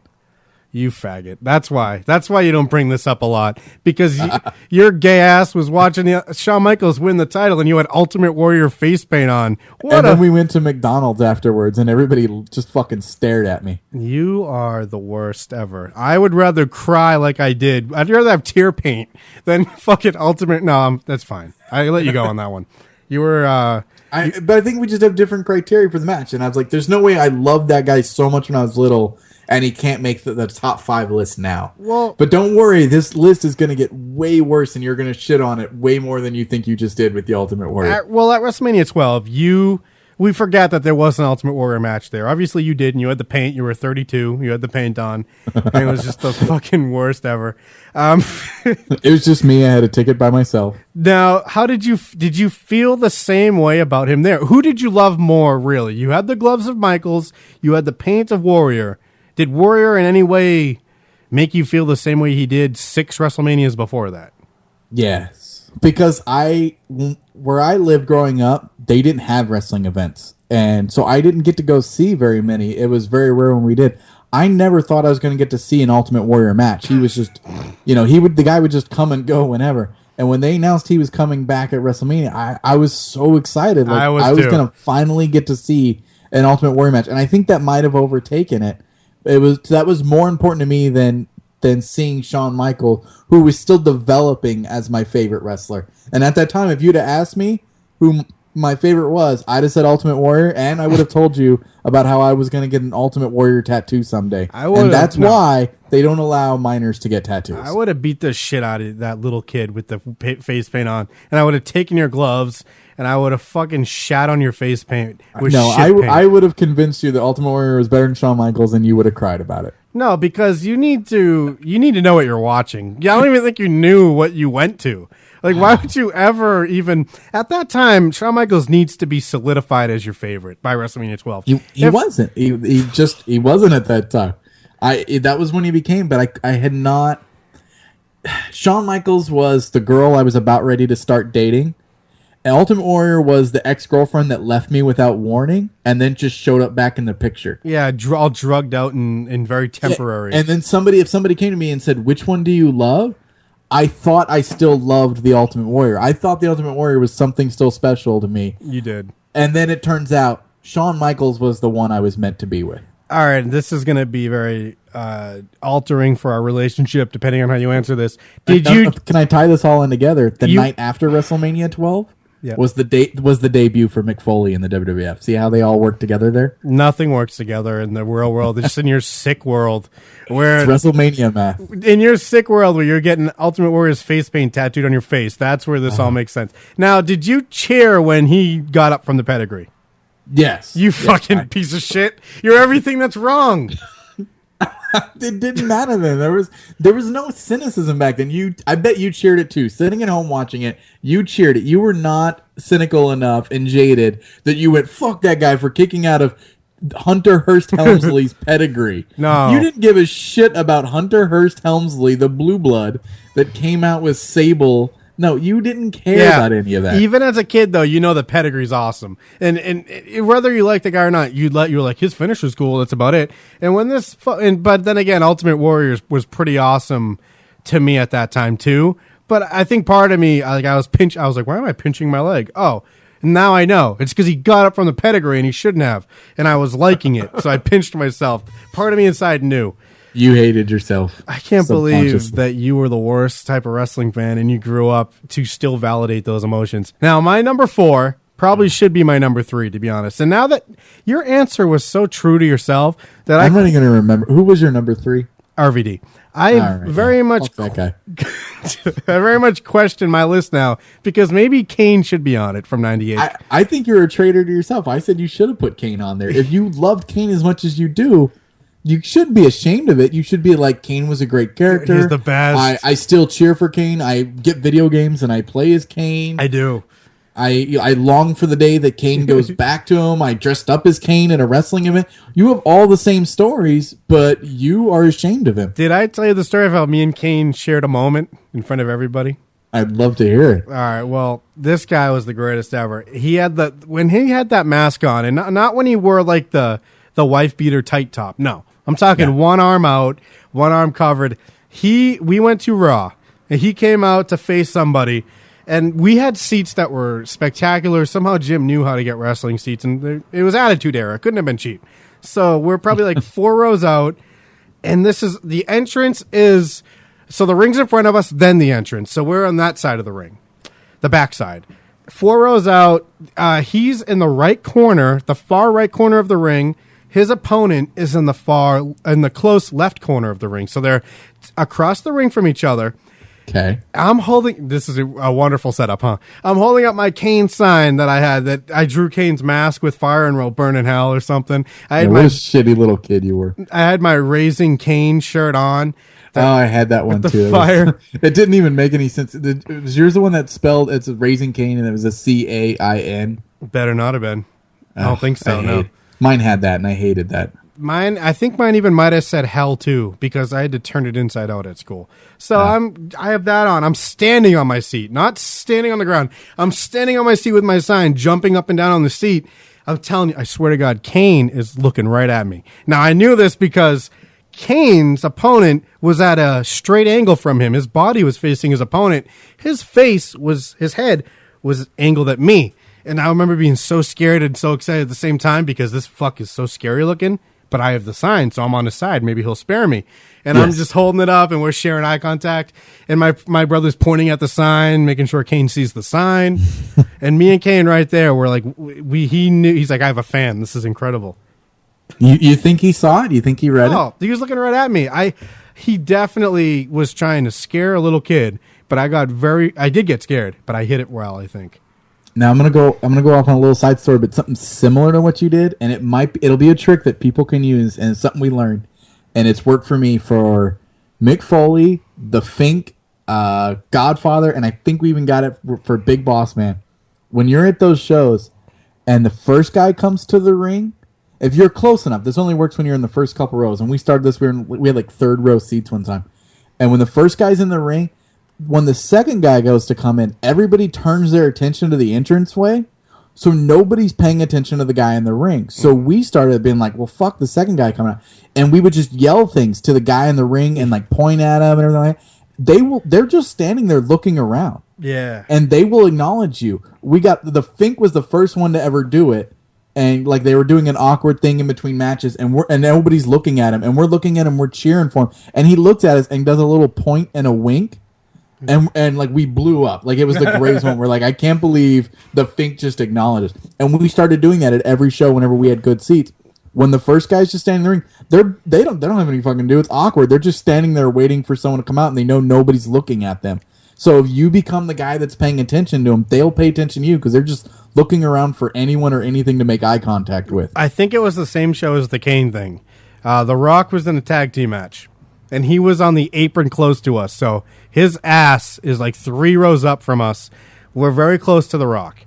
And Jim, I don't know what kind of mood he was in, but he was just so excited about like yelling stuff he was yelling Rocky suck. He was doing the thing where he's the only guy chanting stuff, but like laughing so hard. And I'm sitting next to him like as a diehard wrestling fan myself and a bigger geek about wrestling going, just not saying, but thinking, man, this is like awkward. Like people are like really. And so he's like, Rocky sucks, die, Rocky, die, trying to get him to react. And The Rock was right there. He definitely heard it. And at one point, The Rock did a fake out where he twisted to walk towards the turnbuckle, and it looked like he was going to turn around. And Jim got so little giddy and excited. And he like started laughing. So like, oh, I thought he was going to look. And I'm just like, Jim, man, there's people here. And everyone's like really uncomfortable thinking The Rock's getting upset when he probably loved it. But that's all it takes. You just want them to acknowledge you. Yeah, and that's really all what it becomes about is what can I yell to get them to acknowledge me? You're like, maybe later I'll apologize for the horrible things I said about his dead wife or something. Live, don't you have the reaction too when they first come out? Like, holy shit, that's really him. Like, I can't believe he's here. Owen Hart. I had an Owen Hart sign because I love the It's Clock for a Change. So I was a big Owen Hart fan. And there's one shot. I had it on tape. I got to find this raw. Owen Hart and Jarrett come out. The angle is so weird. You know how the entrance ramp's there? And, like, the entrance ramp leads to the ring. But on the part where you come out from the backstage, it like branches in the left and right direction. Yeah. The camera was to the side of him, and our seats at this particular event were right in shot. So you see, this is the worst. I remember this now. You see Owen Hart come out looking pissed off, and he looks towards the camera, and behind him, you see a little me jumping up and down, so excited with the sign, like right next to his head. It was like I was the guy on his shoulder. If you have that somewhere, that's something we need to find. We have to locate all our stuff. Like, I think as soon as we're done with this show, I'm going to locate my Terry Funk and Al Snow pictures. I need the Gold Dust picture. But yeah, now that I think about this list, maybe Kane. We talk about Owen Hart enough that maybe I always liked him. I thought I attributed a lot of my affection for him to the fact that he died and didn't get to reach his potential. And I'm sure a lot of people do that. If you go on any like wrestling message board now or anything, like, people talk about Owen like they always loved him and were always big fans of his, and a lot of people shit on Owen at the time because he was always the bad guy. So people just never had a reason to begin liking him at any point. Yeah. So like everybody shit on Owen, and nobody said he was a bad wrestler, but nobody gave him any credit for what he was. And then we all look back and we're like, oh, he was really great on the mic, and he had really great matches, and he did this with all these shitty versions of his character. Yeah. But it's all about, he gets a lot of the sympathy vote because he was dead or is dead. And it's not that it's not true. It's just that nobody really thought it at the time, or at least most people didn't. And I loved Heels too. So of course his song was great. He was so funny with his It's Clock for a Change shirt. And the fact that he would whine that it's time for a change to start his entrance was brilliant. It all fell together for me as a kid at the time, and that shot really brought it, like, symbolized it. The fact that no one's reacting at all where we are, no one's even really looking at him. I guess I don't know what was happening, but Owen's coming out, and you just see me against the Grain Kid jumping up and down like a dummy with his Justin Bieber hair. So my number 4 probably should be my number 3, or probably shouldn't even be on the list now that we've been talking about this other stuff. Kurt Angle. Okay, there's nothing wrong with Kurt Angle. I don't see it for you. I'm surprised that he's a top pick here. I do love Kurt Angle. Love his matches. Love his promos. Great character. It's almost been the same character for his whole career, and it's always felt, like you never felt like it's ran its course. You can divide him into 2 Kurt Angles. That's the thing. Like, for one, the one consistent with him is his outfit, of course. He's just the Olympic champion. And suplexes. There's something, as a wrestling fan, my favorite moves are any suplex variations that aren't the basic superplex or regular suplex. I think, which is what made Taz so great. Yeah. Because before Taz, you've never heard of a Northern Lights suplex. You never heard of a T-bone suplex. You're like, what the fuck is this stuff? But that guy just grabbed people from any angle and threw them. Oh, I'm being an Owen Hart fan, King of Hearts. He was great at the Northern Lights, in the Fisherman suplex, and in the T-bone suplex. I love the fact that any suplex where that's why I liked Scott Steiner a lot too, when he finally came out of his skin.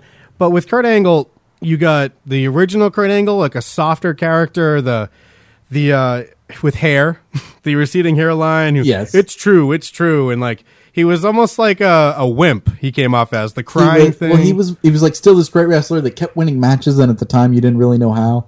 But it's because he was kind of dumb and naive. Yeah. He was the milk drinking Kurt Angle, and it was hilarious. And he played it great. He was goofy. He didn't get jokes. Yep. Like he was friends with Edge and Christian, but I mean, there's no reason for him to be. He didn't fit in with them at all. In watching the WrestleMania X7, there's this little all access weekend they do. And like even Undertaker's just being himself. Everyone's there. Like it's great to be with the fans, and it's great being here. And then Kurt Angle just goes, "You're all here to see your Olympic champion or your Olympic hero." And it's true. Like, he's still in character because that character makes sense in the real world. That he's just this guy who thinks everyone loves him. It's a realistic character, absolutely. And it's so funny because he went from this wimpy, crying guy to this intense. Like when he first had his head shaved, it was like he looks weird. That doesn't look right. Now that's him. He's a killing machine now. Yeah, the intensity, and it brought him. And please confirm this for me, Kurt Angle. At one point, didn't he beat the Undertaker clean with a submission hold? I'm gonna say yes because I do remember somebody being the guy that made Undertaker tap, and I would have to say it was Kurt Angle. But it was. I think he did it to Biker Undertaker, not.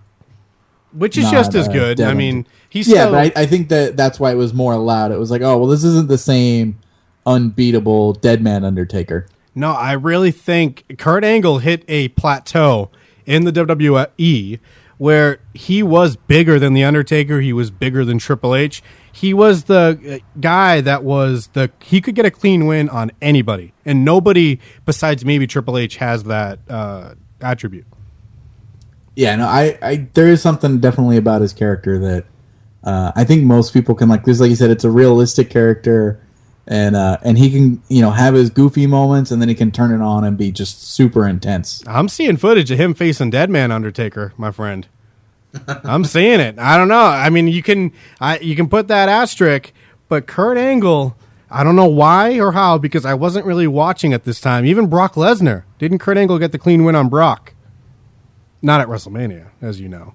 No, I can't pick. I'm sure they did because they had like a long feud.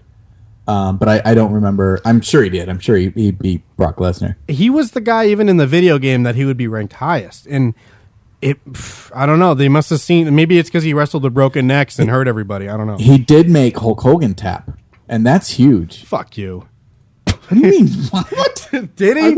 Yeah, no. 2002 King of the Ring. Kurt Angle's the best. Yeah, he made Hulk Hogan tap, and that I believe is good guy Hulk Hogan.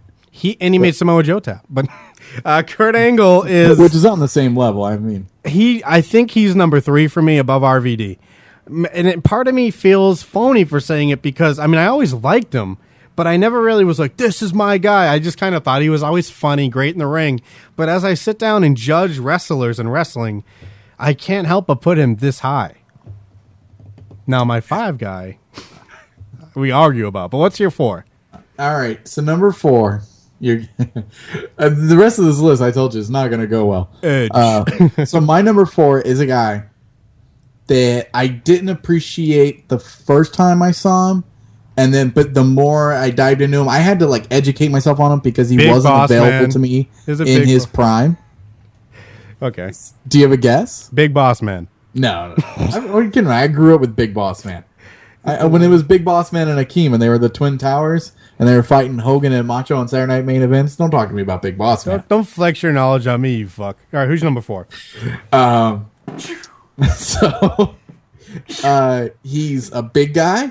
No. But he's agile, and he's a badass, and I've even had to go to Japan footage, which I hate doing, to learn how awesome he is, and I'm always fascinated by him. Oh, God. It's Vader. Okay, no, that's fine. I thought you'd hate that, but I mean, and I admit, because when I first got exposed to Vader, we're talking at the end of his WCW career, they knew he was on his way up, so they kind of were burying him. They made sure Hogan got a win over him, so he didn't really get to do much. And then he got to WWF, and he was good at first, entertaining, he put on decent matches. And then he quickly got old and out of shape. Like, when Vader hit the wall, he hit it hard and fast. If Kane was not in existence, Vader would have number 1 mask ever. That mask is very awesome. Yes. And the fact that his hair is part of the mask, it just kind of goes in line with it, is great. And his punches in the corner, his punches were the best wrestling punches, like professional wrestling match punches, because although you'll read how stiff they were and they really, I guess he was actually hitting people, even if he undersold them a little bit or made them less stiff, they'd still look so believable. If you look up on YouTube, there's a match. It's Vader in Japan. I had Kurt Angle on my mind there, but it's Vader in Japan, and it's just type in like Vader eye pop out. No one's doing that because you know why? He wrestles a match, and he gets caught the wrong way, and there's a second you see it, his eyeball is like protruding out of his head. Yeah, and the reason they have to stall so he can push it back in. The reason we aren't looking at it is because everyone's seen that video 100 times. Oh, Jesus! No, so many people have no idea the greatness that exists. This guy does a moonsault, and he's near 400 pounds. Yeah, there's something about the moonsault. Like Kurt Angle did it too, and for me and my brother Jim, there's something about the moonsault that really validated a wrestler for us. Like you weren't legit unless you were doing a moonsault, even if you missed every time, like Kurt Angle. Yeah, it's like you'd see guys like Sean do it, and you're like, okay, like you kind of expect him to. And it was great that he could, but when you saw guys that were a little bit bigger that could pull it off, it was extra special. And to me, I mean, Vader has to be the biggest guy I've ever seen that pulled it off and pulled it off so well. And in real life, meet someone who can't do a moonsault. If you have a pool, everyone in the neighborhood could line up and do moonsaults in it. People can do it from a standing ledge of the pool, and so it's like imagine if I gave you a 4-foot turnbuckle, just you jump backwards. If you can't get your body over, just quit. Vader's a guy who is so good, and WWF, like his feud with Kane was like it's you never really, even his feud with Shawn Michaels, his feud with Kane, his feud with Undertaker, it was always like, Vader, you're not going to win these matches, and I don't know why. It's like they used him wrong, or I think he was breaking down fast. I mean, they kept him at the top, and it sucks because I felt like if they'd have brought him in, they really a little earlier, they really could have benefited from him. Because if you think how rough a patch they had at main event level for those couple years before he got there. That, I mean, if you'd have brought him in, you could have even given him the belt, let him run with it for a couple months, make people really struggle to get away from him. He was just that big bully type character. Nobody's really built like him that can also move the way he does. And every time I go and I find Vader matches, I'm fascinated by the guy. Vader, you're fascinated? Fascinated. Vader and other federations is foreign to me. The only other federation I've seen him in was Boy Meets World, which was awesome. He was great, but I've never watched, I know in WCW he was a major player, never watched him there. I never saw him in Japan besides the eye thing. So all I know is this WWF Vader, and I still think he's awesome. So if we play, once we get our dream match going, SmackDown versus Raw, Vader's my number one, like how you have CM Punk has all your titles on yours. Vader was my SmackDown champion for a year straight in the calendar because I didn't feel anybody was worthy to beat him. And then the guy that I finally agreed to let beat him was Kurt Angle. See, there's something about Angle where he's the perfect wrestler. He should be my number 3 or 2. He's got moved up there. The package, and I'm about to say my number 5, and I almost want to disguise my voice. Isn't it weird how there's a big drop off between my number 4 and number 5? I'm just gonna say it without a setup because all right, Randy Orton.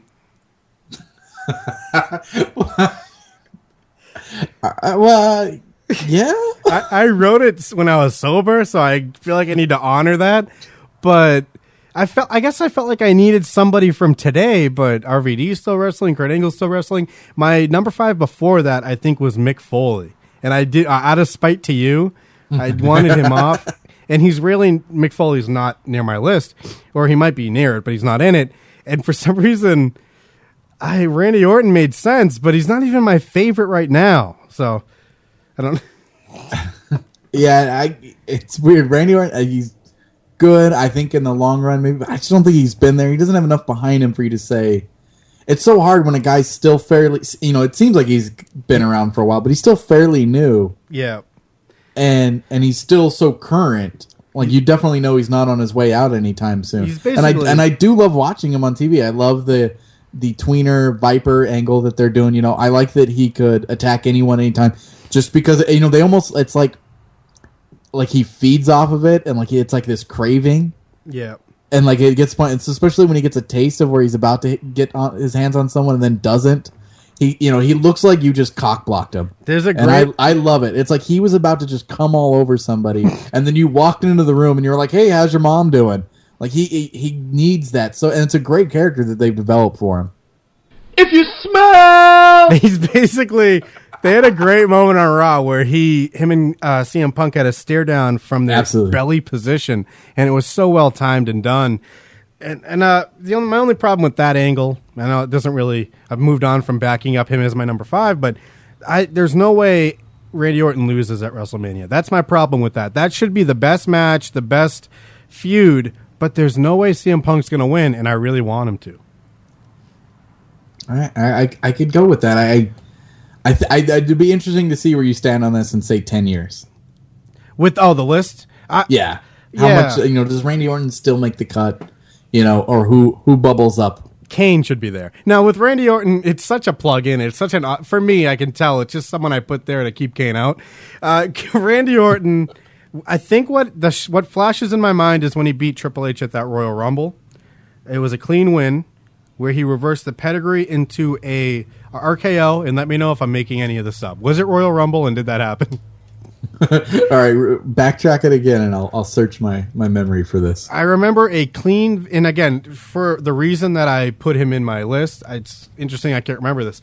Randy Orton got a clean Triple H win, and it was such like a holy shit moment that I just happened to be seeing it, and I think it was the Royal Rumble, unless there was also a moment where they just randomly made him drop the belt to Triple H. That might have been the Royal Rumble moment. But there's the main Orton Triple H one, and I don't think we're thinking along the same line because mine's nowhere near Royal Rumble, was the one where after they kicked him out of Evolution. Yep, it's around that time, the one I'm thinking of. Okay, so that's closer to SummerSlam because he defeats Benoit for the belt at SummerSlam. Yep. Comes youngest champion, and then like within the month they dropped him out of. It may even been like the next night or whatever. They dropped him out of Legacy. So it goes face Randy Orton against Triple H. And I think he loses the belt within a month or two of winning it to Triple H. There is a moment, and maybe I'm creating it in my head, because I know the clean win over Benoit was awesome too. For some reason, the reasons I'm picking him are older moments back then. But they gave him a victory on Triple H. I swear it happened. And I probably should have researched this a little bit. Or maybe we'll have a definite, no, it didn't happen next week. And if it didn't happen, that's weird, because that's the reason he's my number 5. At that young time when, I don't know if you felt the same way, at the time when he first came with Evolution and stuff, he was just this they had this generic look. Him and Batista, it was like, John Cena. Yes, and it's like, all right, the real champions are gone. Now we got these generic kids trying to take their place, and I wasn't sold on them. But with Randy Orton, the pose is what first made me set him apart, that great pose, and he must have beaten Triple H. I do that pose every morning when I get out of the shower. It's such a good pose. Why did he stop that? Vipers can pose like that, can't they? Yeah, well, I think because it's weird, like his character changed, he's not arrogant anymore, so now he's just got like a killer instinct kind of character going on. So I don't know. I kind of forgot that he stopped doing the pose. It looks like Triple H beat him at Royal Rumble. I'll find it. So who's your number 5? We should have went the reverse order because my number 5 is now anticlimactic to yours. It's my number 5. It's a slash. There's 2 guys, but it's one guy and then it turns into another. So I'll explain. It started off originally what it would have been at one time would have been Sabu. Sabu was one of the first, when I first started watching ECW, was one of the first guys I got a taste of and blew my mind. I had never seen anything like what they were doing there. And at that time, Sabu was like the leader of everything they were trying to do. Yep. And I thought this guy was so insane and had all the craziest spots. But over time, I just realized he's really sloppy. Sabu is, for as many highlights as Sabu has, he's also got botched spots. Mm-hmm. And it made it hard to cheer for a guy that has fucked up that many times. Right. So I slowly went like, man, there's so much that I love about Sabu at that time. He I loved everything about him when I did my tryout for the wrestling school. And we need to talk about that because I did the Sabu pose at one point in the match just to throw something in there because I was trying to stall and I had no idea what I was going to do. Oh God. But I had a love for Sabu, and then I realized over time there's a guy that does all the shit that Sabu does and then some and doesn't fuck it up nearly as much. Taz. And it's Rob Van Dam. Yeah, RVD. He's and any wrestling fan should have him in the list. His innovation in the ring, what he's able to do, is so beyond what you've ever seen before him. Yeah. I was there. I have a picture with me and RVD, too. Oh. I met him at a swap meet in L.A. Did you ask him why he shaves his head on the sides like that? That's kind of the only thing that would keep him off the list. It's me, RVD, and then Fonzie got himself in the picture. It was really weird. It's like nobody asked him to be there. I have the original. Yeah, no one asked him ever to be anywhere. He's just always there. I have the original RVD shirt in ECW, the white shirt that apparently Taz designed because he designed all their merch. And it was just like, I wore that to a school, the whole effing show. That was a definite inside-out shirt. So, all right, let's round out our list. I got HBK, Jericho, RVD, Kurt Angle, Orton. And is it any wonder that we both have RVD on our list and our show is essentially named after his catchphrase? It's like, just there's no acknowledgement there that like, oh yeah, we both love RVD. Like, should that really have been a surprise? And it's the perfect name for any show. The whole fucking show. As like, if there was no RVD, that would be such a funny name. The whole fucking show. Like, what does that mean? And the fact that there's a tie-in with them, I love it. Now, yours, I'm going to try to read it back. HBK, Ultimate Warrior's Fag, and I don't remember the rest. HBK, Mick Foley. Okay. Ultimate Warrior, Vader, and then Sabu transitioning into Rob Van Dam. Essentially, it's Rob Van Dam. I think my list beats your list in an elimination tag match. I don't know, because there's a guy on my list that would kick out of everything your list does. Who? So I win. Who? Ultimate Warrior. Oh, that's true. He would no-sell the shit out of your list. Well, what's going to happen is my list is going to attack Ultimate Warrior with a lead pipe going into the match. So he'll still be in the match, but he'll be like, can he Ultimate Warrior hype up? No. If you want to slow down Ultimate Warrior on my list, you're going to need to bring in Papa Shango on your list. Oh, he was the best. Ultimate Warrior just throwing up everywhere. How awesome was that? And it was black, too. And it's the one where like the black stuff just poured from his hairline. Do you remember Papa Shango being the force that I do? As a kid, I guess my brother liked him, and for a little brother, that's everything. So I looked at Papa Shango as like being on Kurt Angle level for his time. Like, did he beat major people, or did I just? No, that was the thing. They never put him into good feuds with anybody, and it was one of those things. It was a weird transition. They hadn't quite got to that era where they had a bunch of goofy gimmicks. They didn't have garbage men and former hockey players and all that stuff yet. Yeah, it's so like they didn't. People weren't really accepting. They're like, it was kind of corny. Before it was just accepted that wrestling was corny. Yeah, as the little kid, I remember, kid who doesn't watch, just from what I've heard my brother say, in the video game, I'd pick Papa Shango, thinking like, no one's ever beat this guy. He's undefeated. Like he had the Tatanka record or something. He's undefeated. Do you like undefeated angles, or are they the worst ever? They're overdone. But I do like when they do it for a heel coming in. And they do the thing where when he finally starts losing, it's because of count out or disqualification. So you change it to, I've never been pinned. And they try to carry that on for as long as possible. And I don't know why. I'm a sucker for that because I think it's funny. I love the never tapped out that Shawn Michaels had that. Well, even though he really kind of did when he was tag team Shawn Michaels or Intercontinental Champion. But as the fighting-ish champion type of guy or the face, he had the reputation as someone who wouldn't dare tap out to the sharpshooter or tap out ever. But then, ankle lock. Yeah, they sullied that later, and it was already sullied before. So Danny Richardson, tonight we've run down our top 5. We've decided who the greatest on the mic is in your mind. Who's also on your top 5. Interesting how it all comes together, as you would say. Yes. We've run down our list. We need to pick the greatest tag team of all time. We have the brackets. Let me run through it now that we've had separation from it. See if it still makes sense. Owen Hart and British Bulldog, LOD, Dudley Boys, New Age Outlaws, Outsiders, Harlem Heat, Hardy Boys, RVD, and Sabu. Yeah, if anyone disagrees, feel free to let us know. The contacts are, there's an email, but it takes more time to explain and spell out. It's confusing. Yeah. The Whole Fucking Show on Facebook, Fucking Show on Twitter, the Whole Fucking Show.info. Danny Richardson, you have not tweeted in a while. I have not. I promise I will tonight. I tried to stay off of Twitter yesterday because I was behind on Raw, but now I'm all caught up on everything. Okay, so great. I will blow it up tonight for you. Thank you for that. Now, Danny Richardson, we are the Whole Fucking Show. Podcast will be released every Wednesday. That's the new schedule. Wednesday morning. and do that thing you do. You do this thing where whether it's a video commentary or an episode of the discussions that we have, you like to take us out. Now, you have a couple of these patented outros you like to do, and as a former wrestler who has 2 matches under his belt, which we will discuss hopefully next week, do what you do best and take us out. All right, but you got to play along with this one. Are you ready? Okay. Okay. I'm Jim. We're them. And we're out. Perfect.